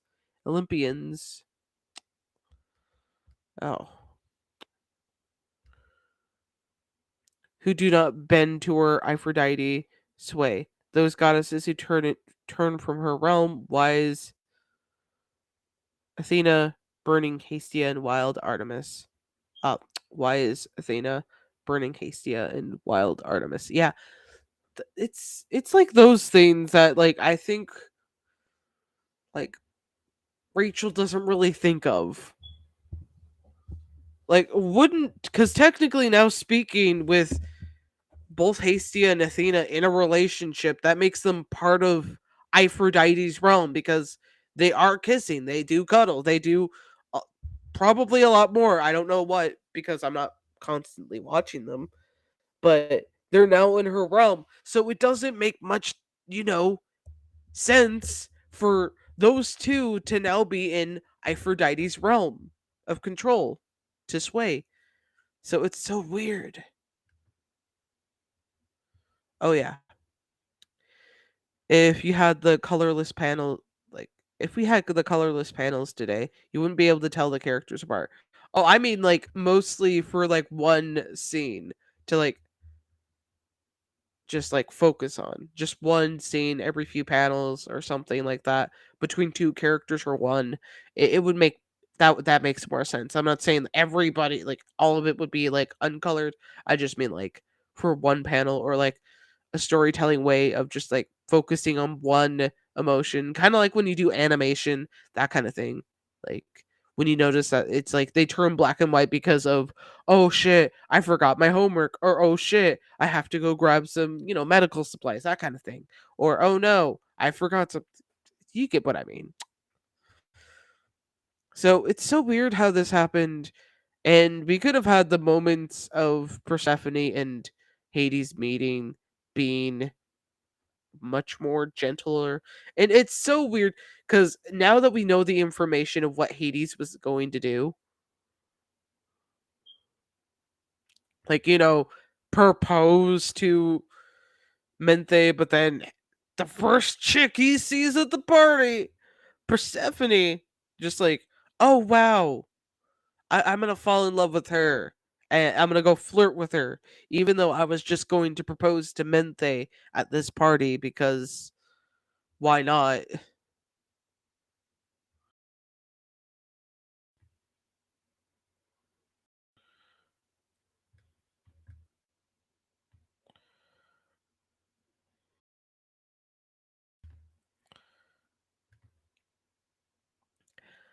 Vanessa, yes, the Roman gods take back the Greek gods. It only changes that the Romans changed the names in the years of their gods, and there is Apollo who remains Apollo even in the Roman pantheon. Ah, that's interesting.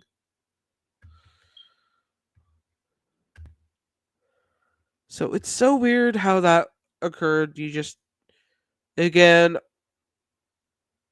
art style changing,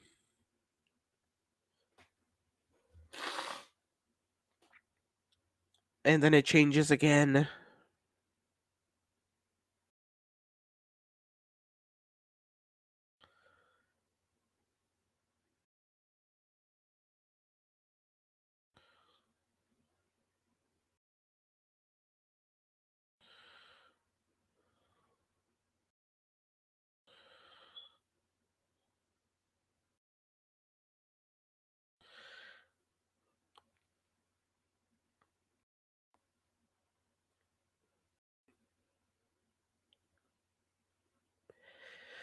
And then we have episode for ending like that.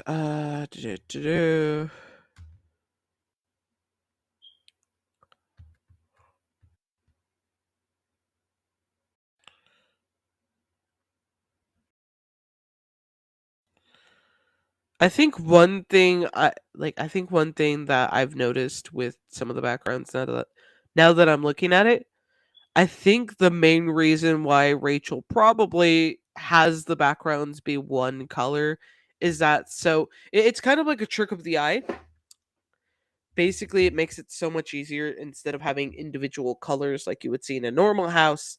It just speeds up the process of making the comic, as well as not having to do extra shading or extra, you know, information for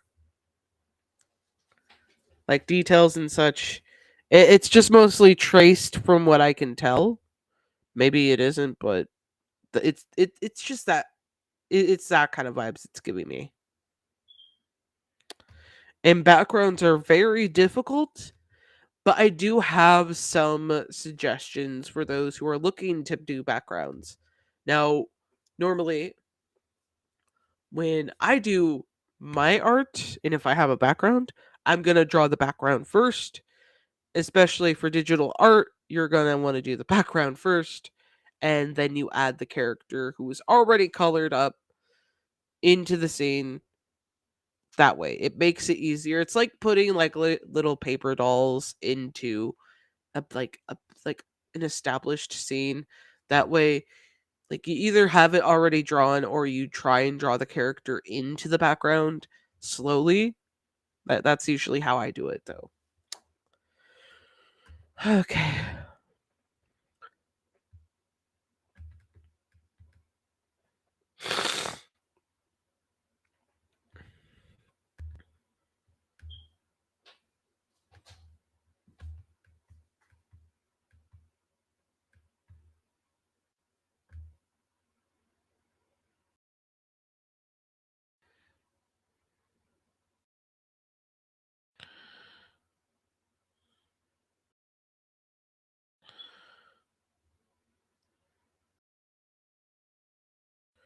Oh wow, just look at how like simple the background is. I think this is one thing I don't like about it. Like it blends in too much. It's okay to start adding some additional values because if you don't, it just looks like it's a like a what's the word?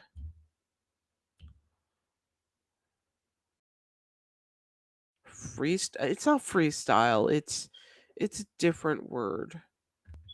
That means that you can do whatever you want with your own art piece. But to me, you shouldn't like. There are some things you need to make sure that because the color tones look very identical, so it's easier to just blend in. At least take the effort, like actual effort, to add in more scenes instead of just being like, "Oh, I'm gonna leave all these uncolored because why not?" And I get it. It's like hard to like shade in the colors for like light, the environment. It's gonna look drastically different. The colors are gonna look drastically different if it's like, the night sky and such. Fine.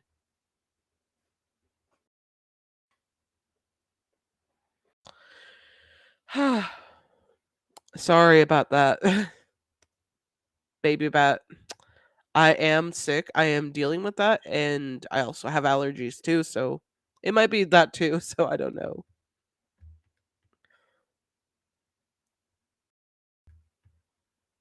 Oh, I get a very limited palette, but even with I think it's 3 colors, you can do a lot if you do cell shading. Yeah. Coloring is very time consuming. It doesn't have to be the whole thing, but it's just like, come on, at least take the effort to make the background stuff like cars or plants or stuff to look better.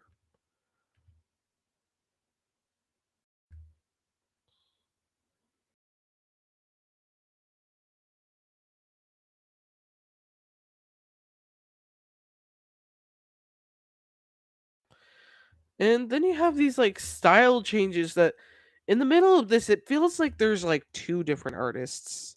Like that's just my point of view. It looks like there's like two different artists for this.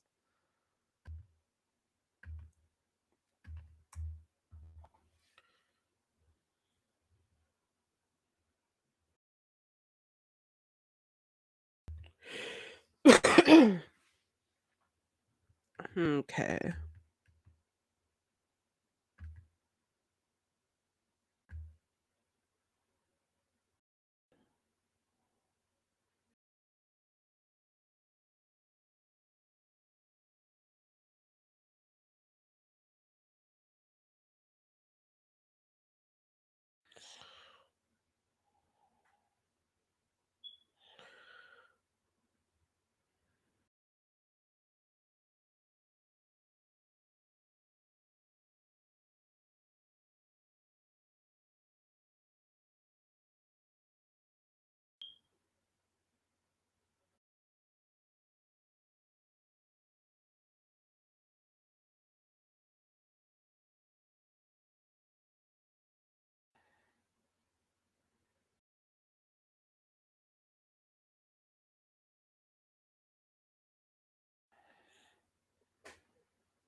Yeah, it's drastically different and it's just like what the fuck.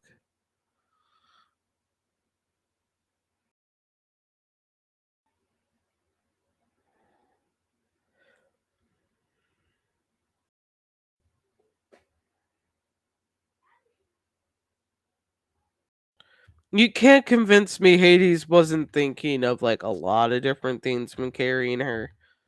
Like uh, I don't want to sound dumb here, but since Greek gods have powers and such, or servants or whatever, couldn't you have just asked someone else to carry her? It felt like you needed something to do just because he wanted to touch her. And I mean, I guess that's me looking way into this as well, but I'm just like, I probably would have turned tail and probably just like drop her off at like or have someone else drop her off. I don't know.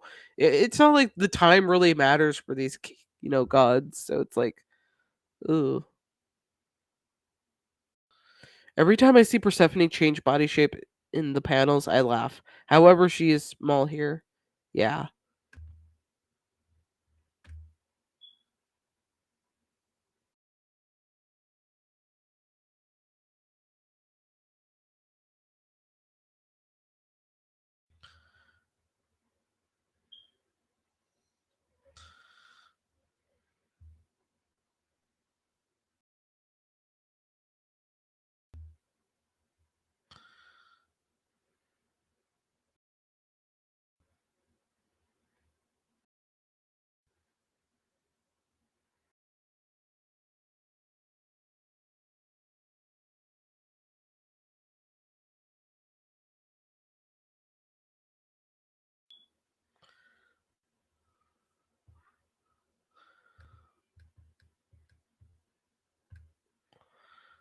But yeah, it just feels like in this, it's just like there's a lot of drastic different things. Like, I'm trying my best to like focus on as much as I can for this deep dive.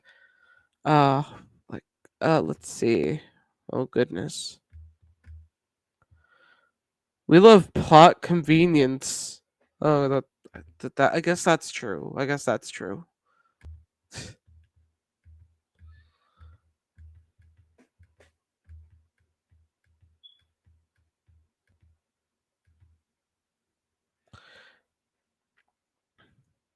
Demeter also looked a little different. Like, she looked more mature in this. Like, very look at her face. Like, I don't mind it, and I actually really like her hairstyle in this. Like, it's definitely looking a lot different, but I think it works for her. She has bags under her eyes, and I think that really adds character to her. And then you have wait, isn't this like the same?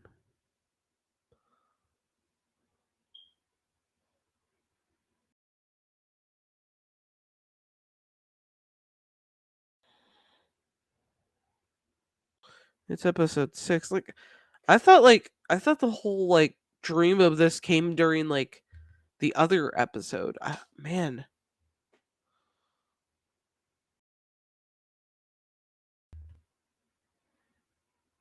plot twist. Katie's calls Demeter to come pick her up. Go from there. I think that would have been an interesting way to like do things. Like, let's be real here. Like, I think Hades probably should have done that. Yeah, I know he was gonna hit on her, but it's also like clearly she needs help. I don't know, or the way that Artemis just vaguely promised that she would watch her, and it's like, come on, I don't know. That neon pink. It seems that if a room is dark, you don't need a light, but there is Persephone who acts as a torch. Oh God, that makes more sense.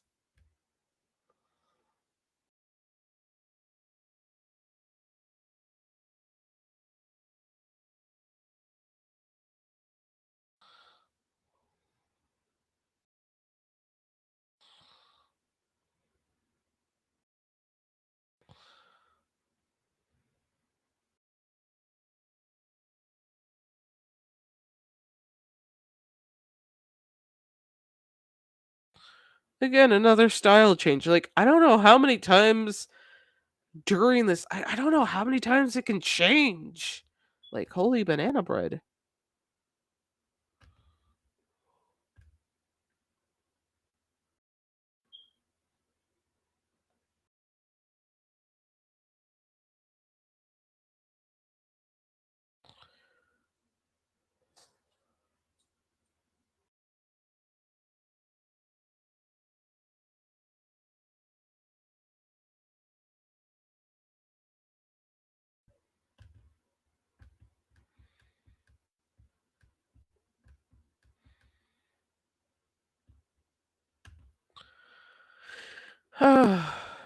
But yeah, the cutesy how they meet.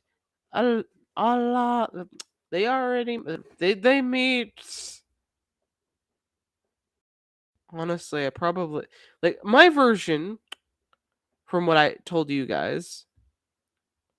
Remember how I explained it? Yeah, I explained it like a couple of times, different times. But my version of how they met would be like in the field of fucking flowers. Like I remember that from one of the like versions of Persephone meeting Hades for the first time.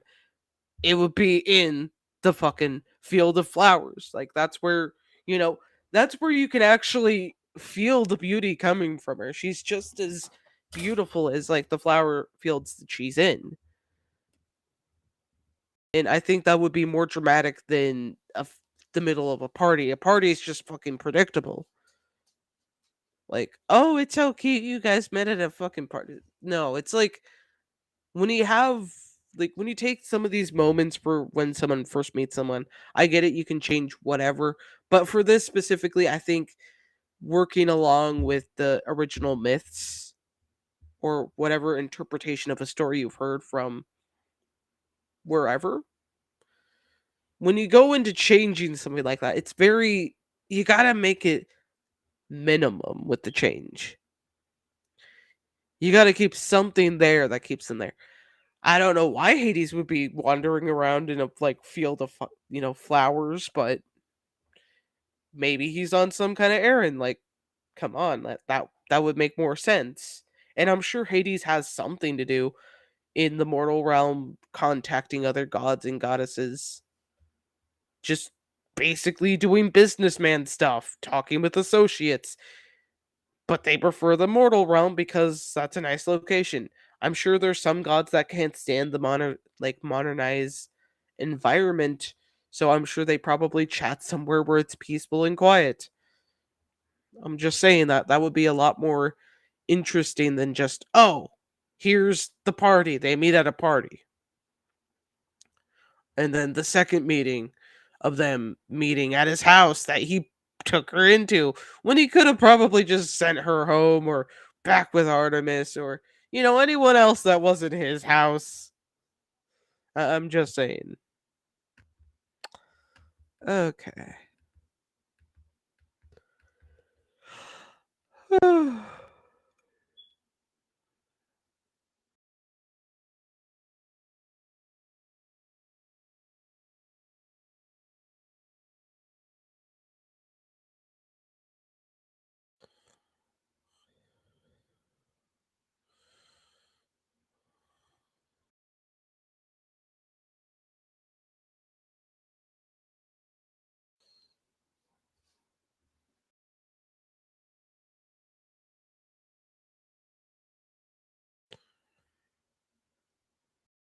like I think this was one scene that just was confusing to me because he started off big and then she starts to pet him and then he shrinks. Like, okay. This is more of an awkward scene to me. I've never been so jealous of a damn dog. That expression right there, it's just ugh, ugh. I'm just it's just come on. Come on.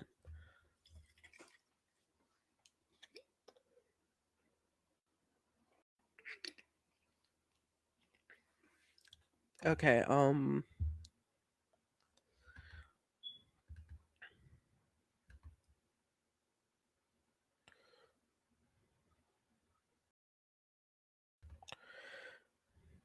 so in the original myth, once he gets Zeus's permission, he lures Persephone to a particular spot further away from her companions in the field to come up and take her.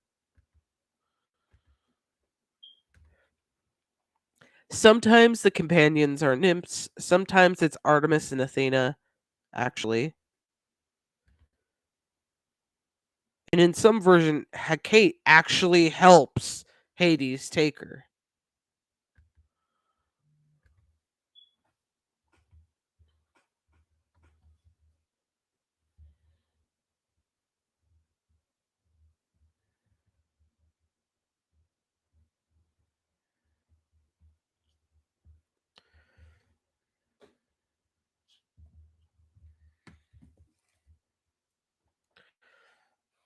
via planting the alluring flower. He could have called Hecate, "Look, there is Demeter's daughter, bring her back to her mother." But there's no, but no, there must be cute scenes with dogs.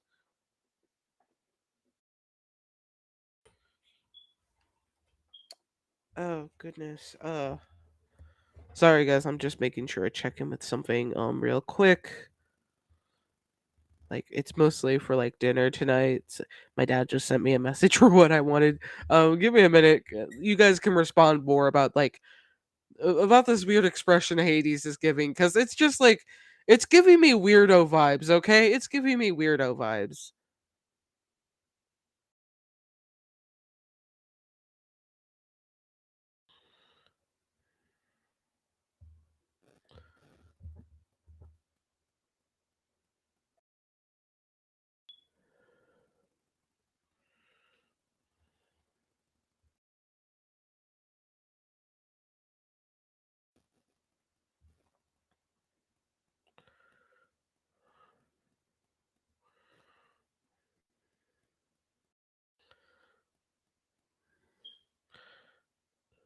Okay, good.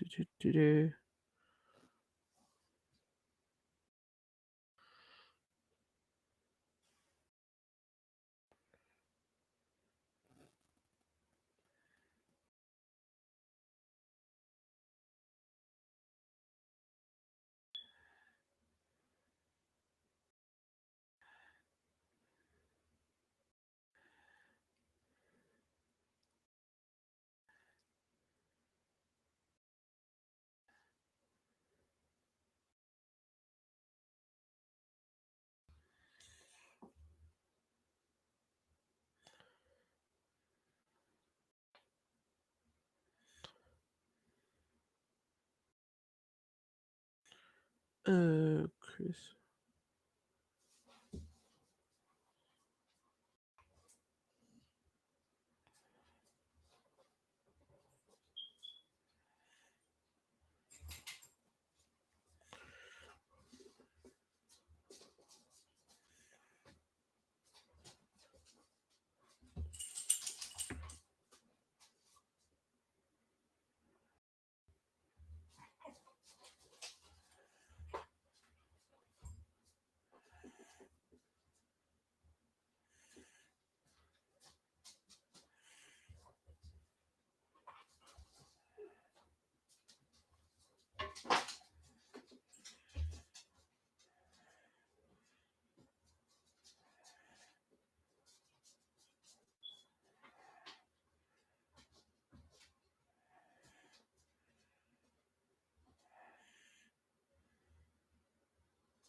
Okay, sorry about that, guys. Oh, I was just making sure I got the right stuff. But anyways, okay. The one who tells Demeter what happened to Persephone is actually Halios, but sometimes it's Hecate. And a couple of times it's Artemis and Athena who saw the abduction. Definitely weirdo vibes, lol. Also, the panel just The bunny teeth. I know, it's just what the fuck. I'm not sure if I'm the only one who thinks this, but sometimes I think there's a disconnect with his characters. With his character. Sometimes he's a badass, morally dubious businessman, and the others he's a sad and lonely man. By the way, no matter who tells Demeter, no one is shocked, confused, or surprised. So everyone knew, but Demeter, this was a fucking wedding ritual. Ah, let's. Oh, a guy who needs protection and love. Like I said, Tumblr version.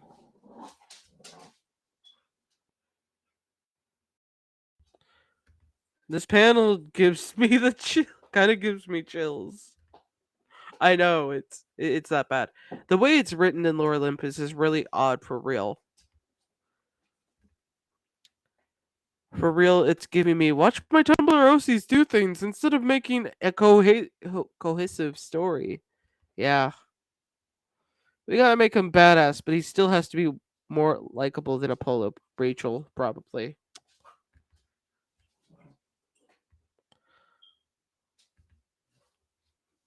Also, the manicure is turning off excellent. Ooh, that's great.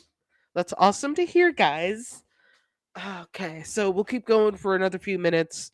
We'll try and reach episode 10, and then we'll, like, yeah. So, the meeting, and it's. Is anyone else getting weird vibes? Like, why is this making me think of paint? Like, does this not remind anyone of paint? Like, specifically the body? Like, right here. It's just making me think of paint. Like, the paint program, you know? Is it just me? I don't know. Color me impressed, of course. Because the first time Persephone meets the dog, she has to be perfect at meeting him. It's like, okay, whatever.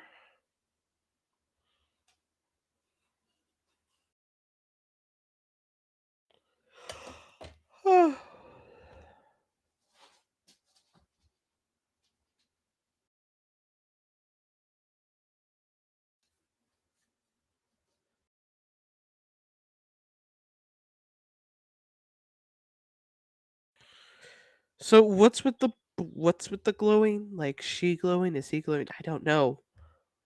It's like okay.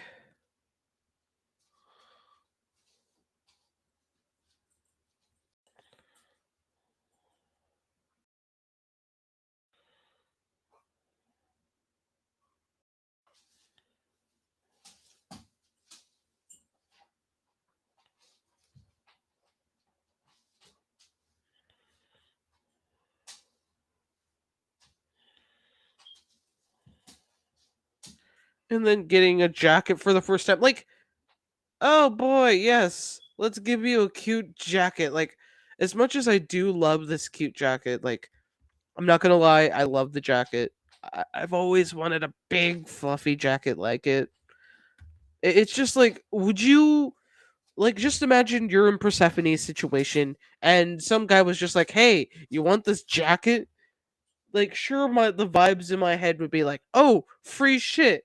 Don't mind if I do." But I'd also be like, why is he just giving me this? He could have just given me like a blanket. I don't mind having a blanket. I'll give it back to him. You know,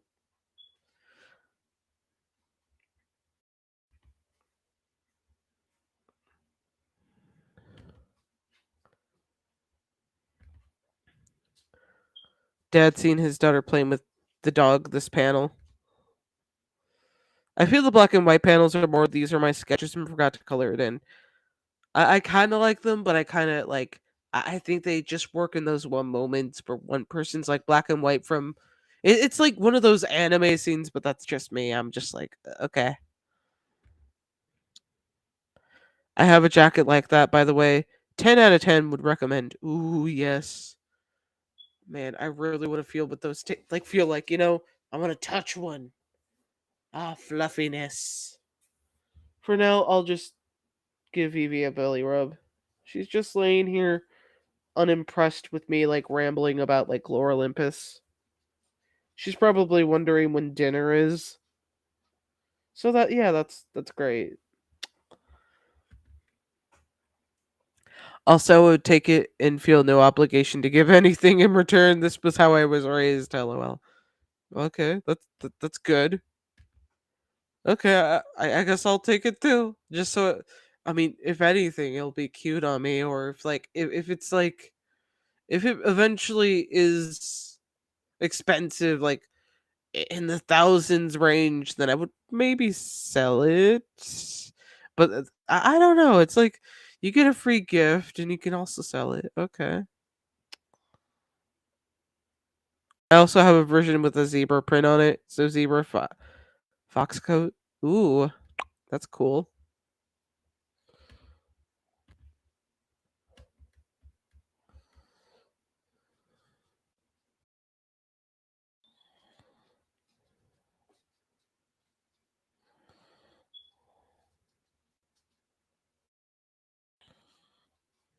Oh yeah, how it just trails off to like, oh, who's Minthe at the end of episode 7? Like I would read the entire thing, but it's just like that would take me. It would take me even longer to do that. So we're just going through this. We're gonna criticize a few panels here and there, and then we just have. She's just an impious that I associate with. This is the one thing I hate. Like Hades is just like I don't want to ruin my chances with this nice. Ah,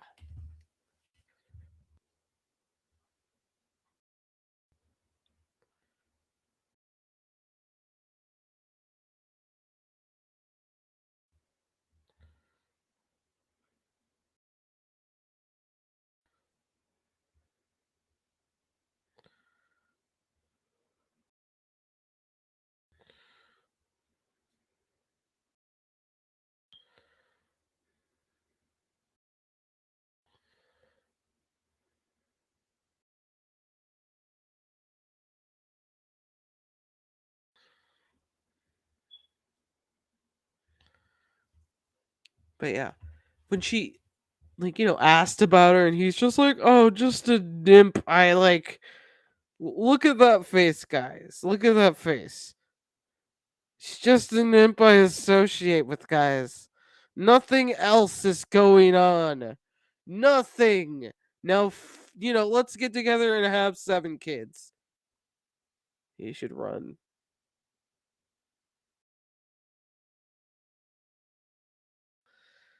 Yep. It's just really weird how it's just like, just run.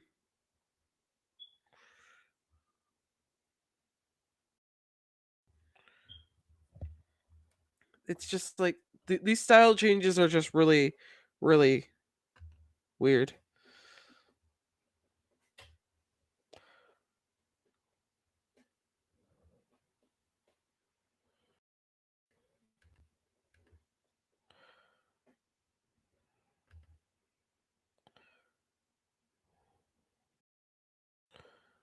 Oh, you got them at Macy's on sale for like $30. Wow. That's actually pretty cool. Fun fact on Minthe, she was Hades' lover after he married Persephone. Yeah, that like after I learned about that, it made me so weirded out that like, wait, Minthe came after Persephone. So it wouldn't have been Minthe and not Persephone who was like the bait, like, the whole other woman situation.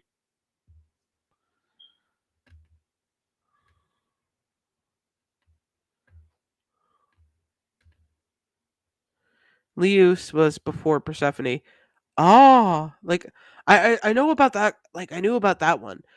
I wasn't sure if she was after, but now knowing that she was before, I think it would have been interesting had if there was like this character, like I think wasn't she a nymph? Like if I remember correctly, because she was like the daughter of an ocean.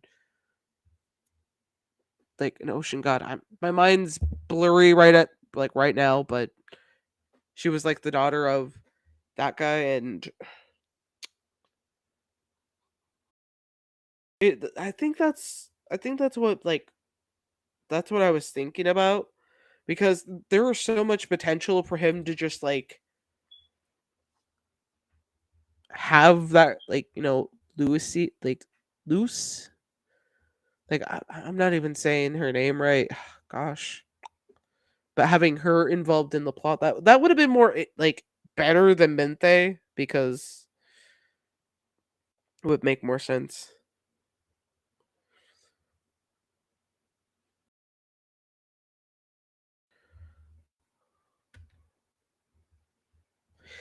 She would have been the queen, but the environment of the underworld poisoned her and she died.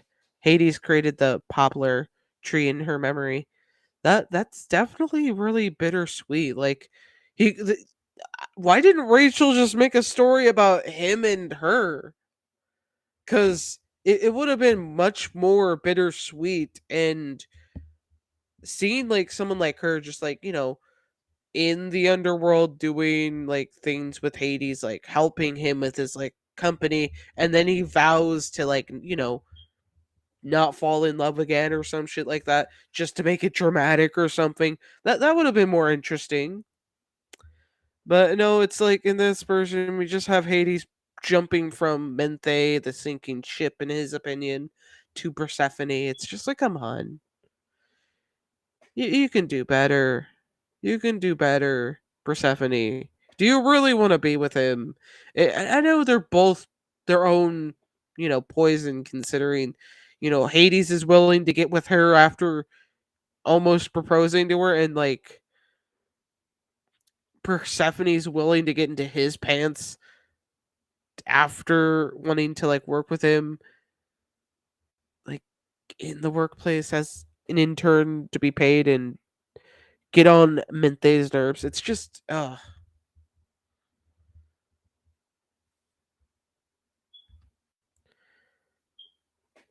gonna lie, learning all this mythos makes me realize how much Lore Olympus missed out on interesting plot points.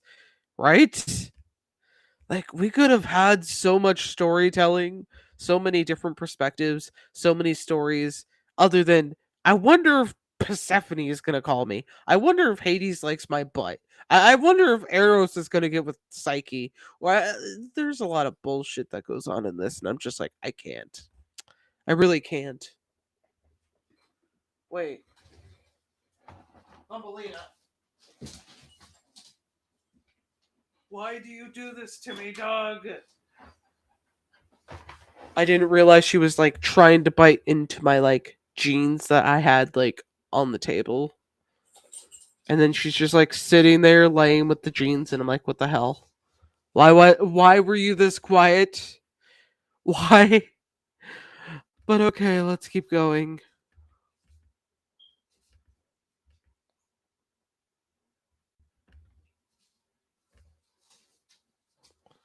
Meant they just sitting there like, hello? I'm calling you.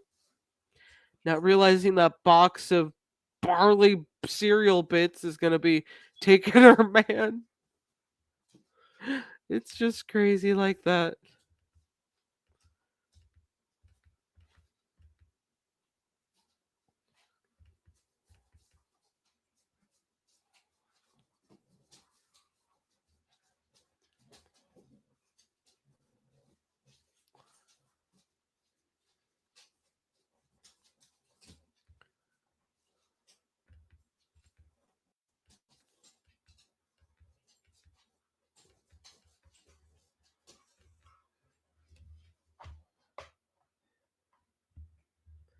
But yeah, now it's just like, oh, hey, your brothers are known for being, sleeping around and shit. Oh, I'll change that for you, baby.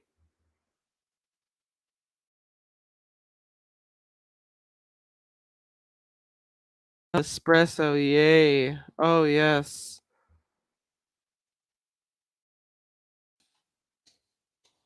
And now he's gonna explain how it happened.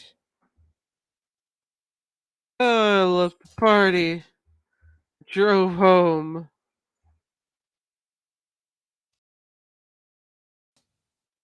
I only noticed you were in the back of my seat when I got here. But bullshit! Like, come on. Who doesn't check their fucking back seat? Who doesn't check this, their back seat? If I was going into my freaking car, and I noticed some person sleeping in, no, that's not gonna happen. That's not gonna happen. I look in the back. I look everywhere I go. It's like I don't want to die in here. Do I look like I want to, wake up in someone's basement? No, no, hell no. That's not happening to me. That's not happening to me. But yeah, I don't get how you can just not notice that. But it was dark. Bullshit, the lights are gonna turn on in the car. The first thing I'm gonna notice, like, if I was a blue god and I found a pink god in my freaking back seat, how did she get in here? She sneak into my car to try and kidnap me because I'm a business owner? Like, it seems likely. It seems likely.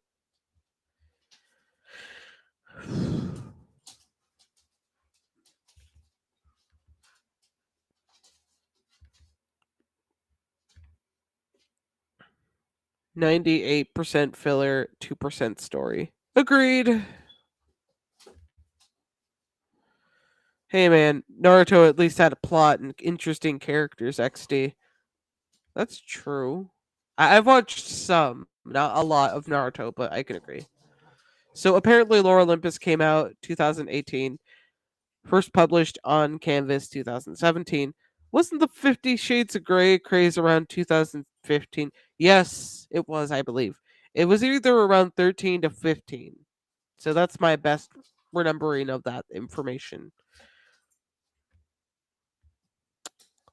Lore Olympus is 50 Shades confirmed.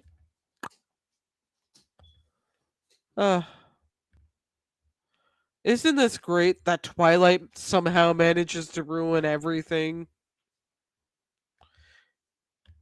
still without even being in it?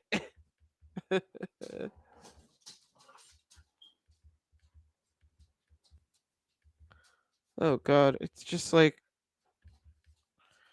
why am I why am I thinking of like so many so many things like why is the first thing that pops into my head is a dog like, whining like, "Oh my god. What the hell?" And then he's just like, "Look, we can do this in the kitchen if you want, but I have to warn you, there are no blinds in here, and my neighbors are super noisy, no nosy." She's just like, "I'll accept it." Like, bitch, you want us to like Hades, but he's just quick to assume. Like, come on, come on, you can't be crazy. And she's just like, "Oh, I just wanted to help with my hair." He's like, "Oh, okay." This drives me crazy. Just look at that. A sketch and then forgetting to erase it. Just either add the color to it to make it look like a droppy effect, or don't even bother. Like erase it. But that's the one thing I'm annoyed about.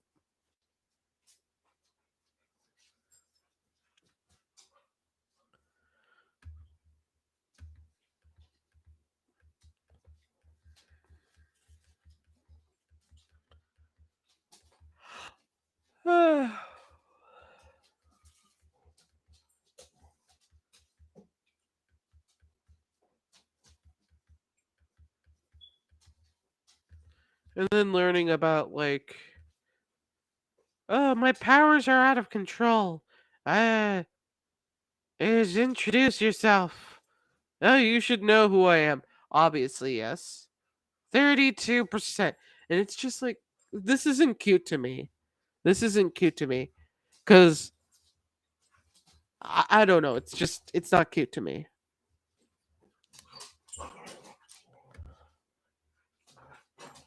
Question to you, Kate. Have you read Punderworld? I think I have. It's just like, it's that other adaptation of like the whole Hades and Persephone story, right? Otherwise, like my brain's either damaged or whatever. Like that's the only thing that pops into my head. Like is that other adaptation.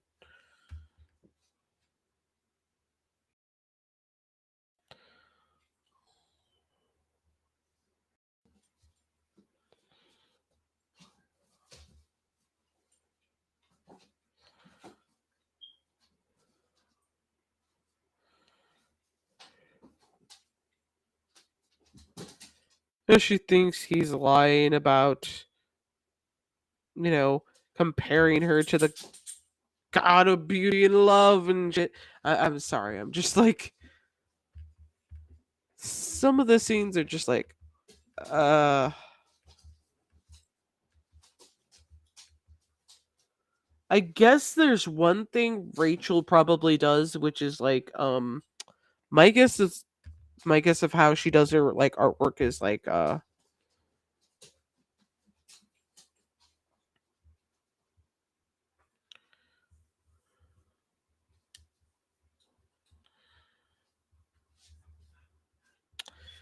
of. It's a Hades X Persephone alternate universe for her original comic Bloodstained.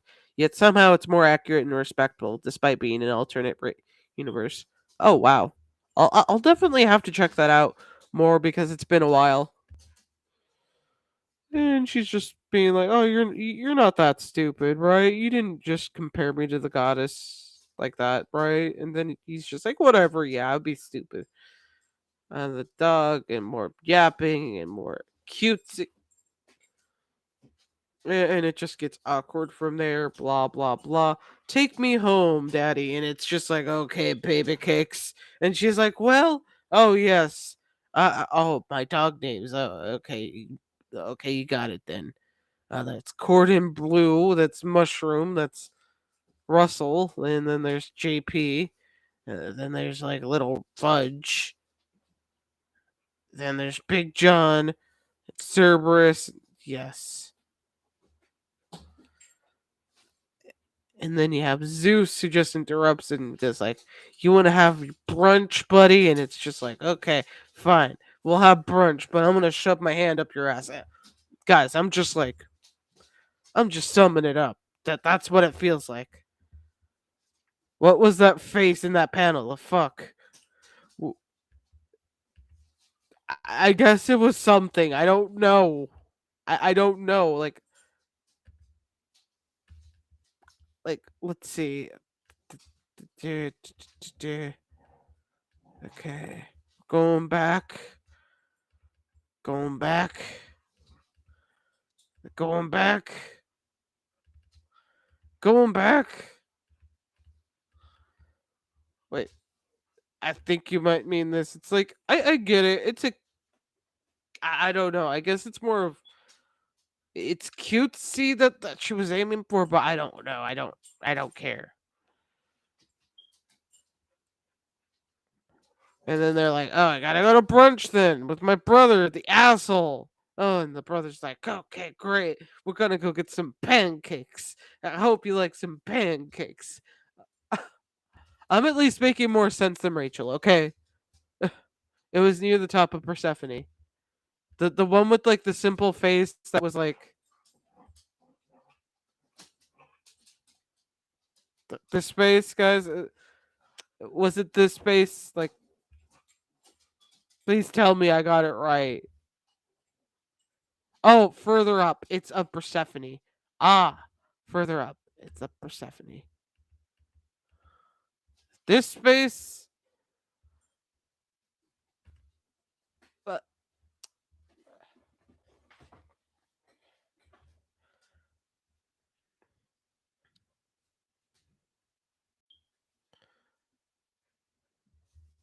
was it? Her eyes were on the two sides of her head. What? Really? Holy shit!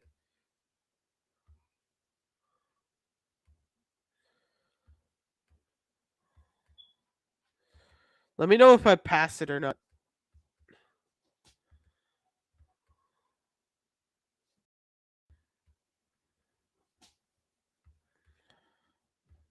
Oh, oh god! Oh god! Oh god! Oh god! Oh god! Is it this one? Is it this one? Did I get the one? Did I get it right? I feel like it's this one. Is it this one? Say yes or no. Like I don't know.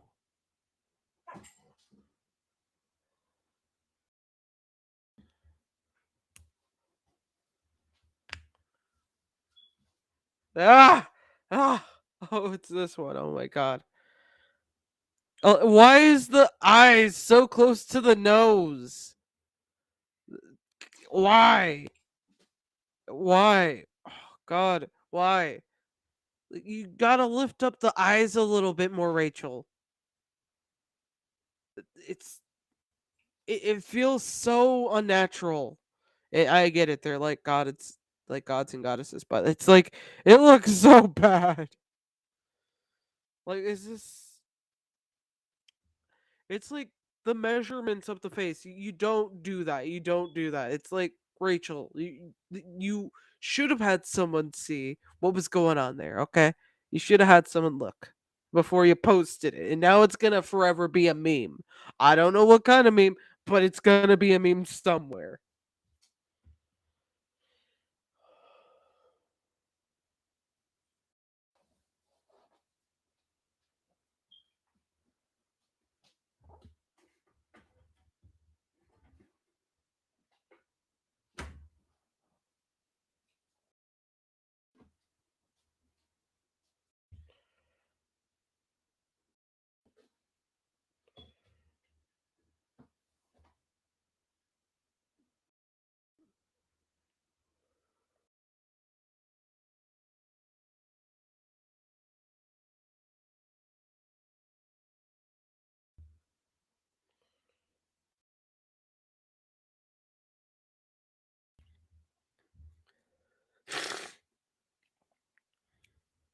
The nose is too low, the eyes are far apart, and not on the same horizontal plane.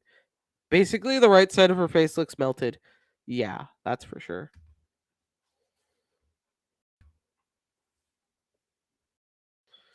Okay, let's get to it. Gonna get breakfast with my brother, and then taking Persephone out.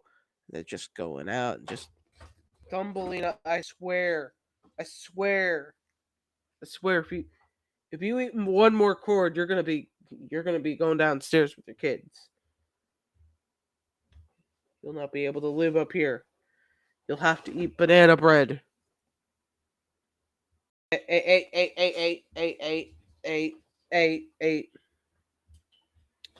Okay, so and you have this one guy who's just blending into the bridge, like the bush. I was gonna say bridge for some dumb reason. Just it's just crazy. It's crazy. Rachel didn't even bother with like filling in some of the like lines. It's just like okay, very well, fine, whatever. Photo is taken. Blah blah blah. That's the beginning of the one problem with like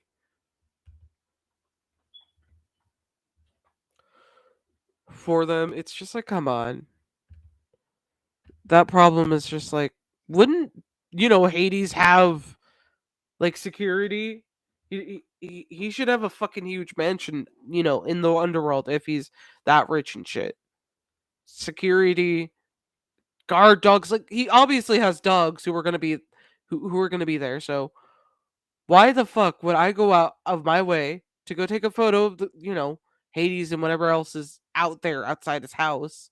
Isn't there like laws prohibiting that as well as, guard dogs like Cerberus who might eat your fucking face off?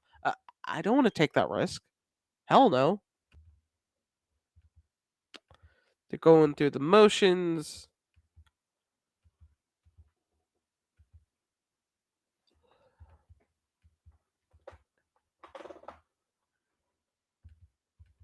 Hades just giving in.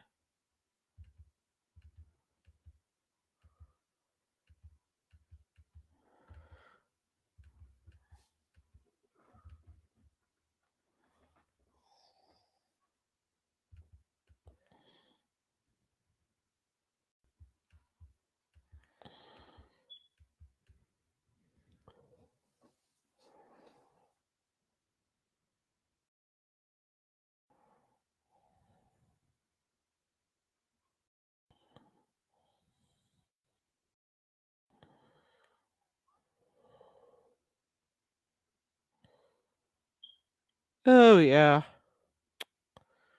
And then establishing that, like, Apollo, the shitty little sun god in my neck of the woods, like he doesn't want them in there. And we later learn in the comic that because his son, like Apollo's son, told Apollo of Hades' inability to have kids. So that's just like, yeah, that is pretty deep there, but it's also like, why the fuck would the kid be telling his own dad, like, his patient's information to begin with? Why was Apollo even asking Hades for that? Like, asking about Hades information like that? What was Apollo planning on doing? That's a lot of questions there. Like, Rachel doesn't even give any information. Was it supposed to be blackmail? Was it like, what was it? Like, that's the one thing I'm just confused about. Oh my goodness. Oh my gosh. I swear. Swear. Swear, guys.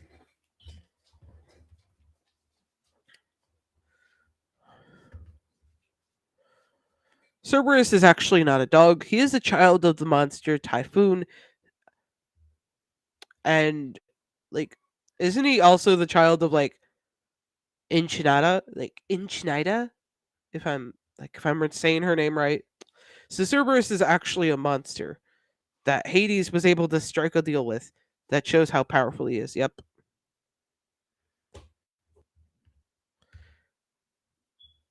Like, I like there. It's just like really crazy to me. So it's just crazy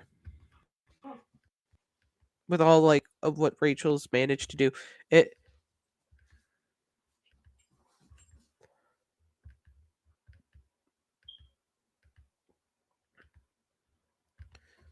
and it's crazy to me that he has like there's like both guards on both sides of it, like in the underworld as well as like in Mount Olympus. So why wouldn't there be guards at Zeus's home, Hades' home, Poseidon's home? So it's just it's crazy there.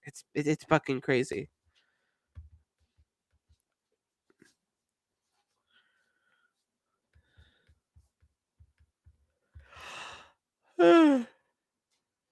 And then you have Artemis, who just is like, get out of this pervert's car right this instant. It's just like, what the fuck? The way that Rachel just treats like Hades like this, it's just crazy to me. It's like it makes Artemis look really bad. It makes her seem like an unapproachable person, character, someone you wouldn't want to learn about in school because, oh, this adaptation makes her seem like an annoying prick. Congratulations, Rachel. You made her an annoying prick that nobody wants to learn about. Especially, I mean, to those who don't really look up the like myths and the mythology in general. They don't go into that. They're just like, oh wow, this is basically what it is, and it's like, no, it's not, bitch. No, it's not. This is like it's just bad.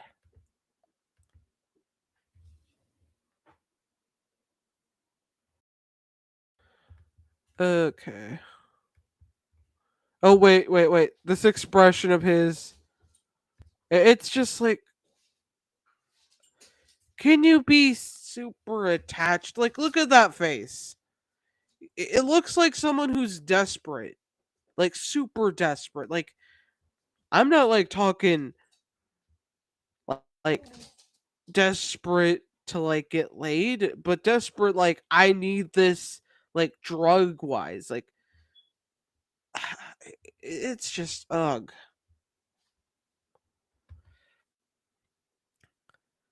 The way Artemis is written in Lore Olympus makes me want to sleep for an extremely long time, for real. Only good thing was Rachel didn't make Artemis look butch. Only positive. Oh yeah, that's the only positive for me too. I'm just like, what the hell? But yeah, it just makes Hades look desperate. He was really desperate to like propose to Minthe, but then the moment she doesn't show up, Persephone. Oh, I need to have her. I need to have her. I need to have her. It's like, what the fuck, Hades? What the bloody fuck?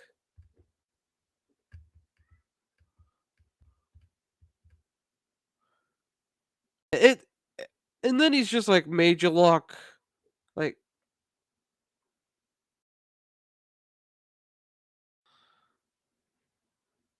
oh, it was mostly because of Corey.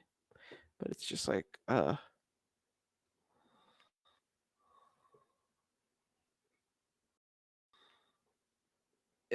didn't find like reading it now, I don't really find their relationship to be like anything established. It's just like, oh, I'm gonna be talking to this like old guy and be like 30%, 40%, 50%.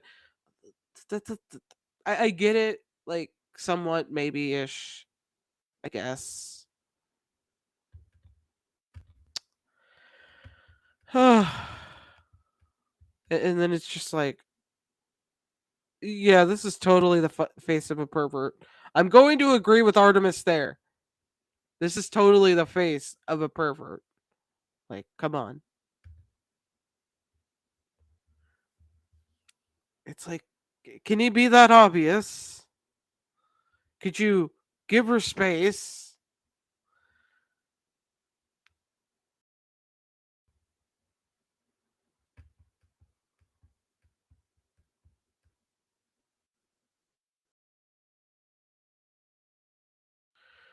But yeah, that was that.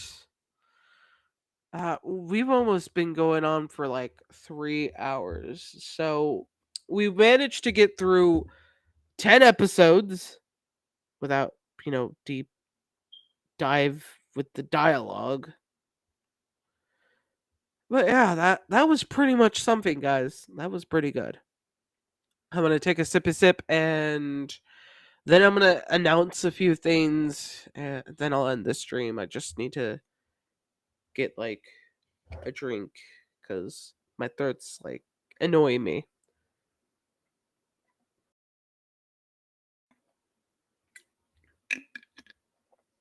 Okay, so the announcement is that I do have some more material coming in, thanks to my, you know, thanks to my computer now having its charger. Thanks to my sister who gave me a part of hers to use for like a temporary until mine comes tomorrow. So that will be great. Okay, so on to the announcements. Now, again, there will be videos coming in. Like there is going to be a new 5 minutes or less episode this Thursday. So there's that. As well as some creepy pastas for Saturday and Sunday. I will get back to discussion topics on the following Monday, so that's good. So everything will go as it was before, but it may differ in the next couple of weeks because I am switching jobs at this moment, and it's something. It's something. And usually I do morning stuff. So I'm usually busy in the morning, and now it's going to switch, which means I'm most likely not going to be able to do like streams during like the late afternoon or nighttime because I'm going to be doing work. So that means I'm going to have to do morning streams, like early morning or late morning streams for like an hour or so, which means it's going to be different because I know some people may be able to show. I might meet new people that haven't been able to come to my streams, which will be awesome. So that will be interesting, but it means I will have less time to be working on some content, which I hope you guys understand because it's a new schedule for me too. I've never had a job for like later afternoons. So that's where like night shift because this is going to be like 8 hours. I won't even get off till like midnight possibly. Maybe earlier, but it depends. So hopefully you guys understand, and I hope you guys have a nice and safe day. I know that wasn't much of an announcement. I'm just like letting you guys know that there will be a different schedule with my posting because I may lack some things for a while, but it will be an awkward transition of getting used to it. So I hope you guys understand. And I can't wait till later on. But anywho's guys, like I said before, have a nice and safe day. Also, I do have a coffee for those who are interested in supporting me. So check that out in the link that is pinned to the chat. So please do that, please. It does a lot more than just like, sending me a few bucks. It definitely helps with getting things finished and such because I want to try more for you guys, but it's just like when I get monetized by hitting 1K, that's when things will get more serious. So, yeah. But like I said before, have a nice and safe day. Stay safe, stay cool, and stay hydrated, especially.